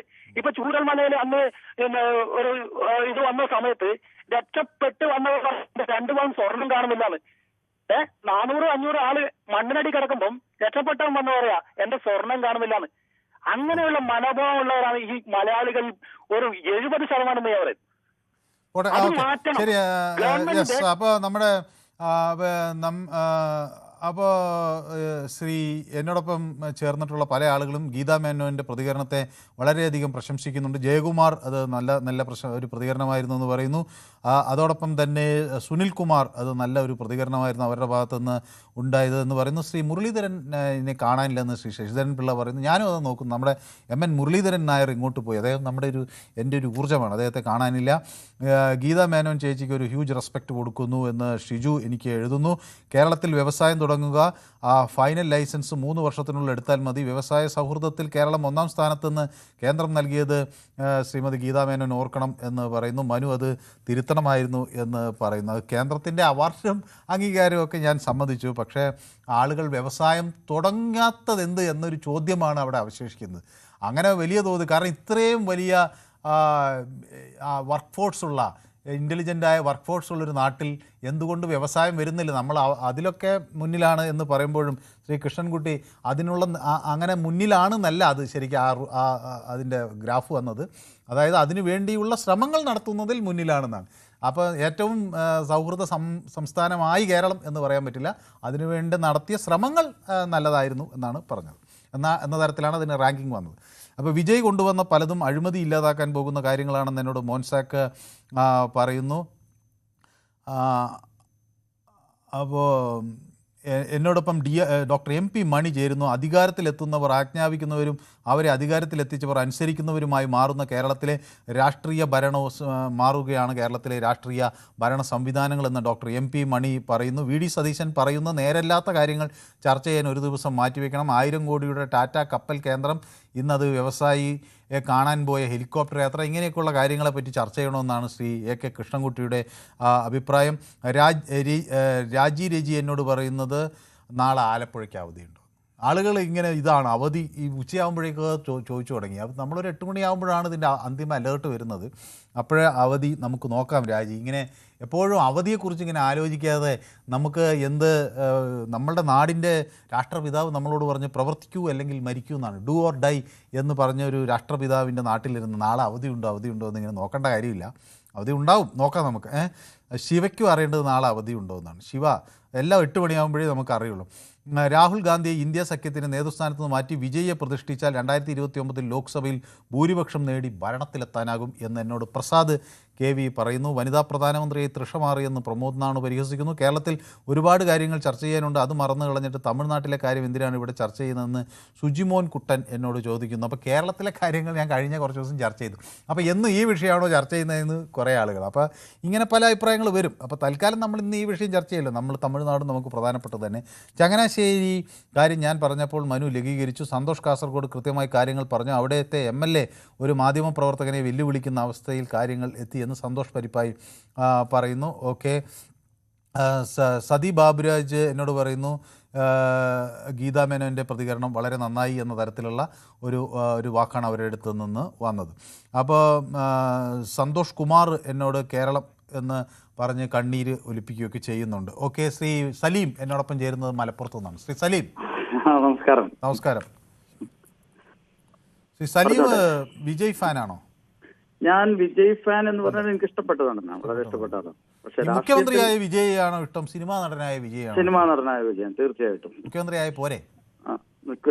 പോരാന്നല്ല, സത്യസന്ധമായ മനസ്സോടെയാണ് ഇപ്പൊ ഈ ഭരണം ഇങ്ങനെ നടക്കുന്നതെങ്കിൽ വളരെ നല്ലത്. അതല്ല ഒരു സിനിമ സ്റ്റൈൽ നാടകമാണെങ്കിൽ ഇതിനെ കുറിച്ച് കൂടുതൽ പറയാതിരിക്കുകയാണ് നല്ലത്. പിന്നെ വിജയന് അഴിമതിന്റെ ഒന്നും ആവശ്യമില്ല. പക്ഷെ കൂടെയുള്ളവർ എത്രത്തോളം അഴിമതി മുക്തരായിരിക്കും എന്നുള്ളത് ഇപ്പൊ പറയാൻ പറ്റില്ല. പിന്നെ മനുവിന്റെ ഇൻട്രോയിൽ ഒരു കാര്യം വിട്ടുപോയതായി തോന്നി എനിക്ക്. നമ്മളെ മുല്ലപ്പെരിയാറിന്റെ ഉയരം കൂട്ടുമെന്ന് അവരുടെ ഇതിൽ പറഞ്ഞിരുന്നു, സംഭരണശേഷി വർദ്ധിപ്പിക്കുന്നത്. അതിനെ കുറിച്ച് പറഞ്ഞു കണ്ടില്ല. ഞാനത് പറയാനാ കാര്യമായിട്ട് വിളിച്ചത്. പിന്നെ വേറെന്താ, പിന്നെ തമിഴ്നാട്ടിലുള്ള ആൾക്കാരെ നമ്മൾ വിലയിരുത്തിയിരുന്നു. ഞാൻ എന്റെ കൂടെ കുറെ വർക്ക് ചെയ്തിട്ടുണ്ട്. 85 മുതൽ 92 വരെയൊക്കെ എന്റെ കൂടെ ഒരുപാട് തമിഴ്നാട് നാട്ടിൽ വർക്ക് ചെയ്തിട്ടുണ്ട്. അതായത് എന്റെ കൂടെയുള്ള പണിക്കാരിൽ 50 ആളുണ്ടെങ്കിൽ അതിൽ 35 പേരും തമിഴ്നാട്ടിലുള്ളതായിരുന്നു. പക്ഷെ ഞാൻ 2004 ഒമാനിൽ ചെന്നപ്പോഴാണ് തമിഴ്നാട്ടിൽ അവരുടെ വിദ്യാഭ്യാസ യോഗ്യതയും അവര് നല്ല നല്ല പൊസിഷനിൽ, നല്ല കമ്പനികളിൽ, ഹൈ പൊസിഷനിൽ, എന്റെയൊക്കെ സൂപ്പർ സീനിയർ ആയിട്ട് അവർ വന്നിട്ടുള്ളപ്പോ ഞാൻ തന്നെ അത്ഭുതപ്പെട്ടു. ഇവിടെ നാട്ടിൽ എന്റെ കൂടെ വെറും കൂലിപ്പണി തരുന്ന ആൾക്കാർ അതുപോലെ അങ്ങനെയാണ് ഞാൻ അവരുടെ നിലവാരം കണ്ടിരുന്നത്. കാരണം ഒരു സാമ്പത്തികമായിട്ട് കുറച്ച് പിന്നോക്കം ആയതുകൊണ്ടായിരിക്കുമല്ലോ കേരളത്തിൽ വന്ന് ജോലി ചെയ്യേണ്ടി വന്നത്. പക്ഷെ അവിടെ ചെന്നപ്പോഴാണ് മിക്ക കമ്പനികളിലും ഉയർന്ന പൊസിഷനിലൊക്കെ തമിഴന്മാരായിരുന്നു. മാത്രമല്ല അവർ പെരുമാറാനും വളരെ ഡീസന്റ് ആൾക്കാരായിരുന്നു അവരൊക്കെ. ശരി, അപ്പോൾ എനിക്കൊരു സമയം അതിക്രമിക്കുന്നതുകൊണ്ടാണ്. വളരെ നന്ദി സലീം അവിടെ നിന്ന് അഭിപ്രായങ്ങൾ പങ്കുവച്ചു. അപ്പോൾ അജിത് കുമാർ മാറോളി എന്നോട് പറയുന്നത് വ്യവസായ സൗഹൃദ സംസ്ഥാനങ്ങളിൽ 1ാം സ്ഥാനം എന്ന് തന്നെയാണ്, എടുത്ത നടപടികളിൽ 1ാം സ്ഥാനം അല്ല. അത് അങ്ങനെയൊക്കെയാണ് തെറ്റിയത്. അങ്ങനെ കേരള അങ്ങനെ നമ്പർ 1 എന്ന ഈസ് ഓഫ് ഡൂയിങ് ബിസിനസ്സിൽ നമ്പർ 1 റാങ്കിങ് അല്ല, മറിച്ച് കേരള നമ്പർ 1 ആകുന്നത് ബിസിനസ് സെൻട്രിക് റിഫോംസ് നടത്തുന്നതിൽ, അതായത് അതിൻ്റെ യൂട്ടിലിറ്റി പെർമിറ്റ് ടാക്സ് നടത്തുന്ന ആ ഒരു റിഫോംസ് കൊണ്ടുവരുന്നതിൽ 1ാം സ്ഥാനത്ത് വന്നു എന്നാണ്. അല്ലാണ്ട് വ്യവസായ സൗഹൃദ നിക്ഷേപം നടത്തുന്ന സംസ്ഥാനം എന്ന നിലയിൽ 1ാം സ്ഥാനത്ത് കേരളം ആണ് എന്നാണ് ഞാൻ മനസ്സിലാക്കുന്നത്. അതാണ് അതിലെ ശരിയെന്നാണ് എനിക്ക് ഏറെക്കുറെ ഉറപ്പുള്ളത്. അപ്പോൾ എന്തായാലും നമുക്കൊരു ഇടവേള അനിവാര്യമാണ്. ഞാനൊരു ഇടവേള എടുത്ത് പെട്ടെന്ന് മടങ്ങി വരാം. Short break.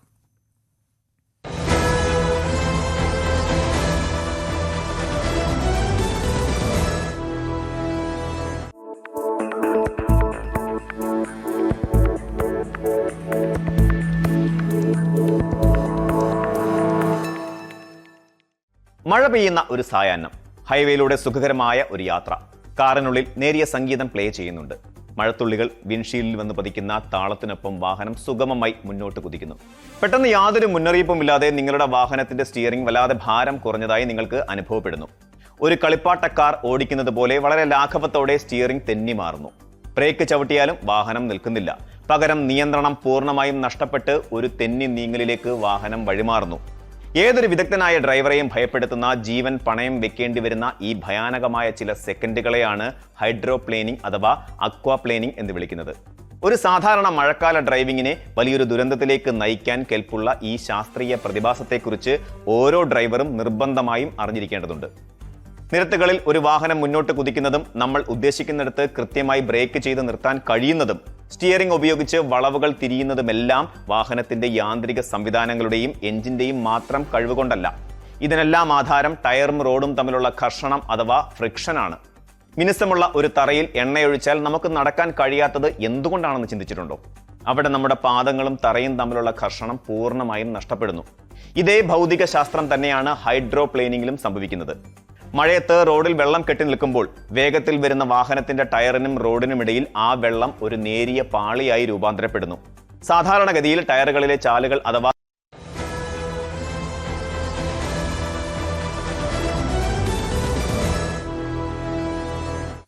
നമ്മുടെ പൊതുവേദി തുടരുകയാണ്. അപ്പോൾ ഈസ് ഓഫ് ഡൂയിങ് ബിസിനസ്സിനെ സംബന്ധിച്ചുള്ള തർക്കങ്ങൾ അപ്പോൾ അജിത് കുമാർ മാറോളിക്ക് അത് മനസ്സിലായി എന്നാണ് ഞാൻ വിചാരിക്കുന്നത്. എറണാകുളത്ത് അവധിയുണ്ടോ എന്നൊക്കെയുള്ള ചോദ്യങ്ങൾ ആളുകൾ എന്നോട് ചോദിക്കുന്നു. അപ്പോൾ അവധികൾ ഒന്നും വന്നിട്ടില്ല. ആയുഷ്മാൻ പിക്കിൾ എന്നോട് പറയുന്നു സ്കൂളൊന്നും വേണ്ടെന്നാണ് പറയുന്നത്, അവധി കിട്ടിയാൽ മതിയെന്ന്. കണ്ണൂർ ലീവുണ്ടോ എന്നാണ് ആയുഷ്മാൻ ചോദിക്കുന്നു. അപ്പോൾ കണ്ണൂർ കലക്ടർ ഇത് കേൾക്കുന്നുണ്ടെങ്കിൽ നമ്മുടെ ആയുഷ്മാൻ അവിടെ സ്കൂളിൽ പോകാൻ താല്പര്യമില്ലാത്ത ആളുണ്ട്, അപ്പോൾ അദ്ദേഹത്തിന് അവധി ആവശ്യപ്പെടുന്നുണ്ട്.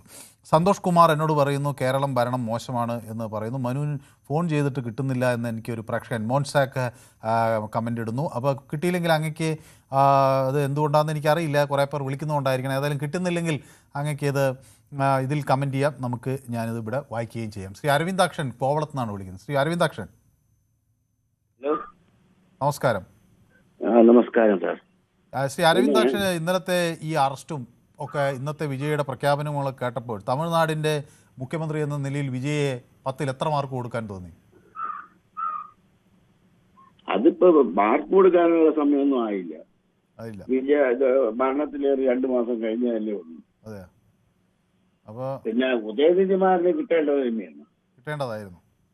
കിട്ടേണ്ടതെന്ന് പറഞ്ഞു കഴിഞ്ഞാൽ ഇതിനു മുമ്പ് അധിക പ്രസംഗമാണ് പറഞ്ഞത് ഇത് ഹിന്ദുത്വം ക്യാൻസർ ആണെന്ന്. അതിനാണ്, അതുകൊണ്ടാണ് ഇത്, അല്ലാതെ ഈ സ്ത്രീയെ അധിക്ഷേപിച്ചതിൽ കിട്ടിക്കോട്ടെ എന്നല്ല അല്ലേ? അല്ല, അതേമാതിരി ഒരുപാട് കാര്യങ്ങളുണ്ട് അയാളുടെ. അത് ശരി. അതുകൊണ്ടാണ് ഹിന്ദുത്വത്തെ അധിക്ഷേപിച്ചത് കൊണ്ടാണ് ഇപ്പൊ പിടിച്ച് അകത്തിട്ടെങ്കിൽ നന്നായേനെ എന്ന് ആലോചിക്കുന്നത്. അല്ലാതെ ആ ഒരു സ്ത്രീയെ പൊതുനിരത്തിൽ അവരോട് അത്ര വേണ്ട രീതി നല്ല രീതിയിലല്ല പെരുമാറിയത് എന്നതല്ല അങ്ങേ വേദനിപ്പിച്ചു. അതുകൊണ്ടല്ല ഞാൻ പറഞ്ഞത്. ശരി, വ്യക്തമാണ് താങ്കളുടെ അഭിപ്രായം. അപ്പൊ സുമേഷ് എന്നോടൊപ്പം ചേരുന്നു, ഗുരുവായൂരിന്ന്. സുമേഷ്, നമസ്കാരം സാർ. നമസ്കാരം. സുമേഷ് ഗുരുവായൂരാണോ താമസിക്കുന്നത്? ഗുരുവായൂരാണ് സാർ താമസിക്കുന്നത്. ക്ഷേത്രത്തിനടുത്താണോ? ക്ഷേത്രത്തിന്റെ തൊട്ടടുത്ത് തന്നെയാണ്. Very good. ഇപ്പോ കഴിഞ്ഞ ദിവസം മുതൽ വെർച്വൽ ക്യൂ ഒക്കെ ഇവിടെ സ്റ്റാർട്ട് ചെയ്തു. അതിന്റെ ഒരു പരീക്ഷണം ഇവിടെ നടന്നുകൊണ്ടിരിക്കുന്നു. അത് ശരി. അതൊക്കെയാണ് ഗുരുവായൂരിലെ പുതിയ വിശേഷങ്ങൾ. വെർച്വൽ ക്യൂ ഒക്കെ വന്നതിന് ശേഷം ആളുകൾക്ക് സൗകര്യങ്ങൾ വർദ്ധിച്ചു എന്ന് തോന്നുന്നു അല്ലേ? അതിന്റെ കുറച്ച് മാറ്റങ്ങൾ ഉണ്ട്. അതിന്റെ ഒരു കൃത്യമായ പഠനങ്ങൾ നടത്തിക്കൊണ്ടിരിക്കുന്ന ഒരു സമയമാണ്. അതിന്റെ ഒരു പൂർണ്ണമായിട്ടുള്ള റിസൾട്ട് പറയണമെങ്കിൽ വെയിറ്റ് ചെയ്യേണ്ടി വരും, ഒരു 1 month എങ്കിലും. അവിടെ തൃശ്ശൂരൊക്കെ ഇന്ന് അവധിയാണ്, മഴയൊക്കെ ഉണ്ടോ അവിടെ ഗുരുവായൂരൊക്കെ? ഇന്നലത്തെയും ഇന്നത്തെ അവധി കുട്ടികൾക്ക് ഒരു ബോണസ് ആയി എന്നാണ് എനിക്ക് ഫീൽ ചെയ്യുന്നത്.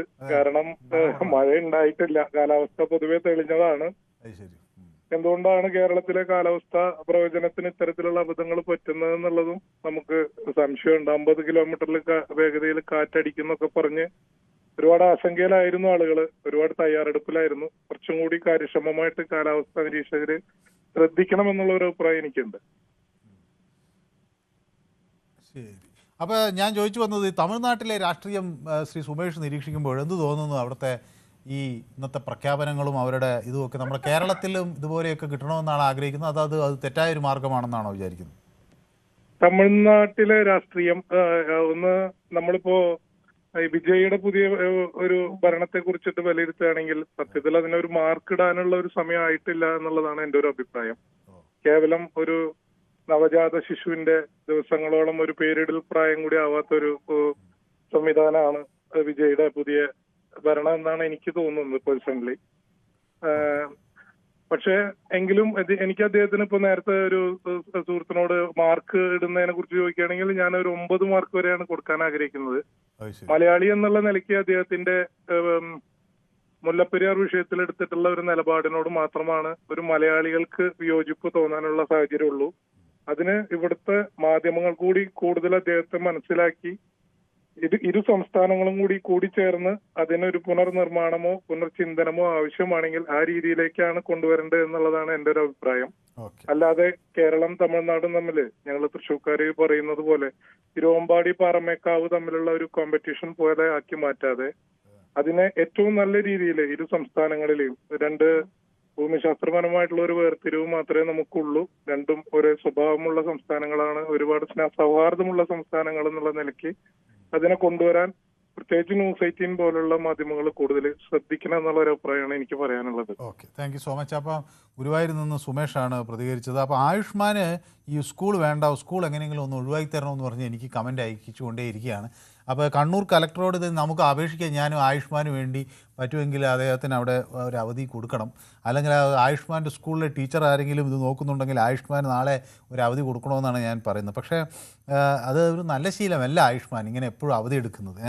അപ്പോൾ മഴയൊക്കെ ഉണ്ട്, വലിയ ഭീകര അന്തരീക്ഷമൊക്കെ ആണെങ്കിൽ പോകാതെ അപകടമൊന്നും വരുത്തുകയൊക്കെ നമ്മൾ വീട്ടിലിരിക്കുന്നത് നല്ലതാണ്. പക്ഷേ മഴയൊന്നുമില്ല, നല്ല വെയിലാണെങ്കിലും സ്കൂൾ എങ്ങനെയെങ്കിലും അവധി കിട്ടിയാൽ മതി എന്ന് വിചാരിക്കുന്നത് ശരിയല്ല. അപ്പോൾ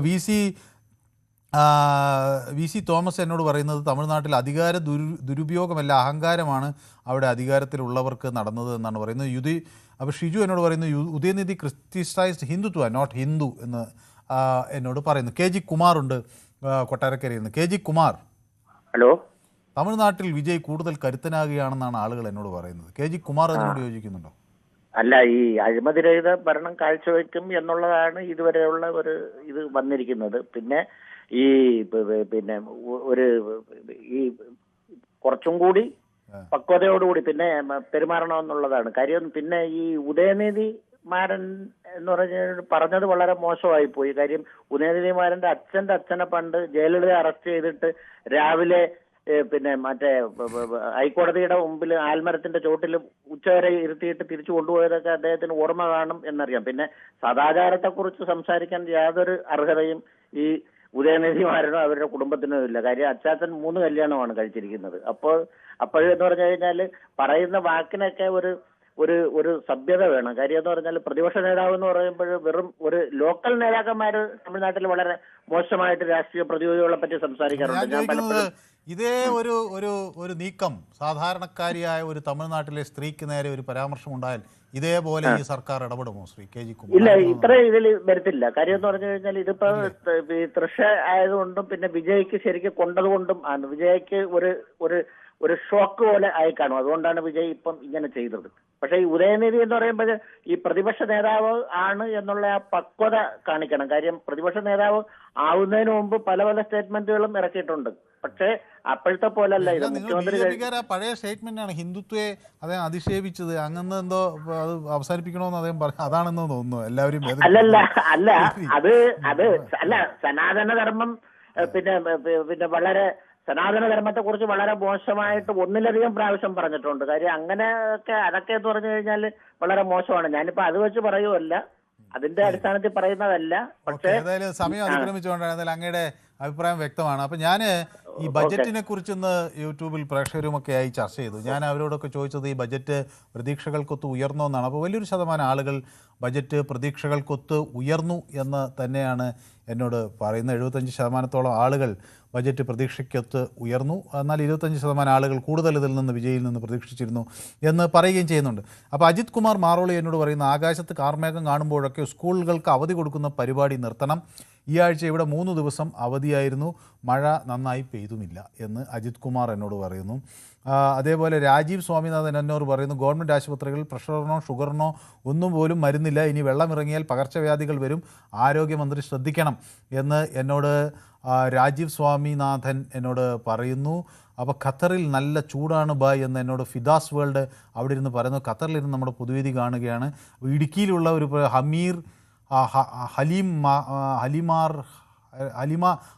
ഹലിമ റഹീം എന്നോട് ചോദിക്കുക ഇടുക്കിയിൽ അവധിയുണ്ടോ എന്ന്. എല്ലാവർക്കും അവധിയെക്കുറിച്ചാണ് അറിയേണ്ടത്. അവധി പ്രഖ്യാപിക്കേണ്ട സമയം ആയിട്ടില്ല. അപ്പോൾ അവധിയൊക്കെ ഞാൻ പിന്നെ സമയാസമയങ്ങളിൽ വരുമ്പോൾ നമ്മൾ ബ്രേക്കിംഗ് ന്യൂസായിട്ട് കൊടുക്കാം കേട്ടോ. അപ്പോൾ സ്കൂളിൽ പോകാൻ മടി പിടിച്ചിരിക്കുന്ന എല്ലാവരും ഈ ബ്രേക്കിംഗ് ന്യൂസിലേക്ക് ഉറ്റുനോക്കിയാൽ മതി. അപ്പോൾ അതാണ് കാര്യം. ഏതായാലും ഒരു സർക്കാരിൻ്റെ യഥാർത്ഥ വിലയിരുത്തൽ ആദ്യ ബജറ്റിലോ ആദ്യ വിവാദത്തിലോ അവസാനിക്കുന്നില്ല. ജനങ്ങൾ നൽകിയ വാഗ്ദാനങ്ങൾ അല്ലെങ്കിൽ ജനങ്ങൾക്ക് നൽകിയ വാഗ്ദാനങ്ങൾ എത്രത്തോളം നടപ്പിലാക്കുന്നു എന്നത് ആണ് പ്രധാനം. വിമർശനങ്ങളോട് എത്രത്തോളം ജനാധിപത്യപരമായി പ്രതികരിക്കുന്നു എന്നതും പ്രധാനമാണ്. പ്രതിപക്ഷത്തിൻ്റെ ശബ്ദം എത്രത്തോളം മാനിക്കുന്നു എന്നതും പ്രധാനമാണ്. ഒരു ഭരണകൂടത്തിൻ്റെ നിലവാരം അങ്ങനെ പല കോണുകളിൽ നിന്നാണ് അളക്കപ്പെടുന്നത്. ജോസഫ് വിജയ് അധികാരത്തിലെത്തുമ്പോൾ തമിഴ്നാട്ടിലെ ജനങ്ങൾ അദ്ദേഹത്തെ വലിയ പ്രതീക്ഷയോടുകൂടിയാണ് കണ്ടത്. ആ പ്രതീക്ഷകൾ നിലനിർത്തുന്നതിന് അദ്ദേഹത്തിന് ഒരു വലിയ പ്രതിസന്ധി ഇല്ല എന്നാണ് ഈ ഘട്ടത്തിൽ മനസ്സിലാകുന്നെങ്കിലും അതൊരു തെരഞ്ഞെടുപ്പ് വിജയം നേടുന്നതിനേക്കാൾ വലിയ ഒരു വെല്ലുവിളിയാണ്. ജനക്ഷേമ പദ്ധതികൾ കാര്യക്ഷമമായി നടപ്പാക്കുന്നതിനോടൊപ്പം ജനാധിപത്യ മൂല്യങ്ങളും അഭിപ്രായ സ്വാതന്ത്ര്യവും വിമർശനവും ഉൾക്കൊള്ളുന്ന രാഷ്ട്രീയ സംസ്കാരം ഒരുപോലെ സംരക്ഷിക്കപ്പെടേണ്ടത് ഉത്തരവാദിത്വം എല്ലാ സർക്കാരുകൾക്കും ഉണ്ട് എന്ന് ഓർമ്മിപ്പിക്കുകയാണ്. അപ്പോൾ ഇന്നത്തെ പൊതുവേദി ഇവിടെ സമാപിക്കുന്നു. നാളെ മറ്റൊരു വിഷയമായി വീണ്ടും കാണാം. നന്ദി, നമസ്കാരം.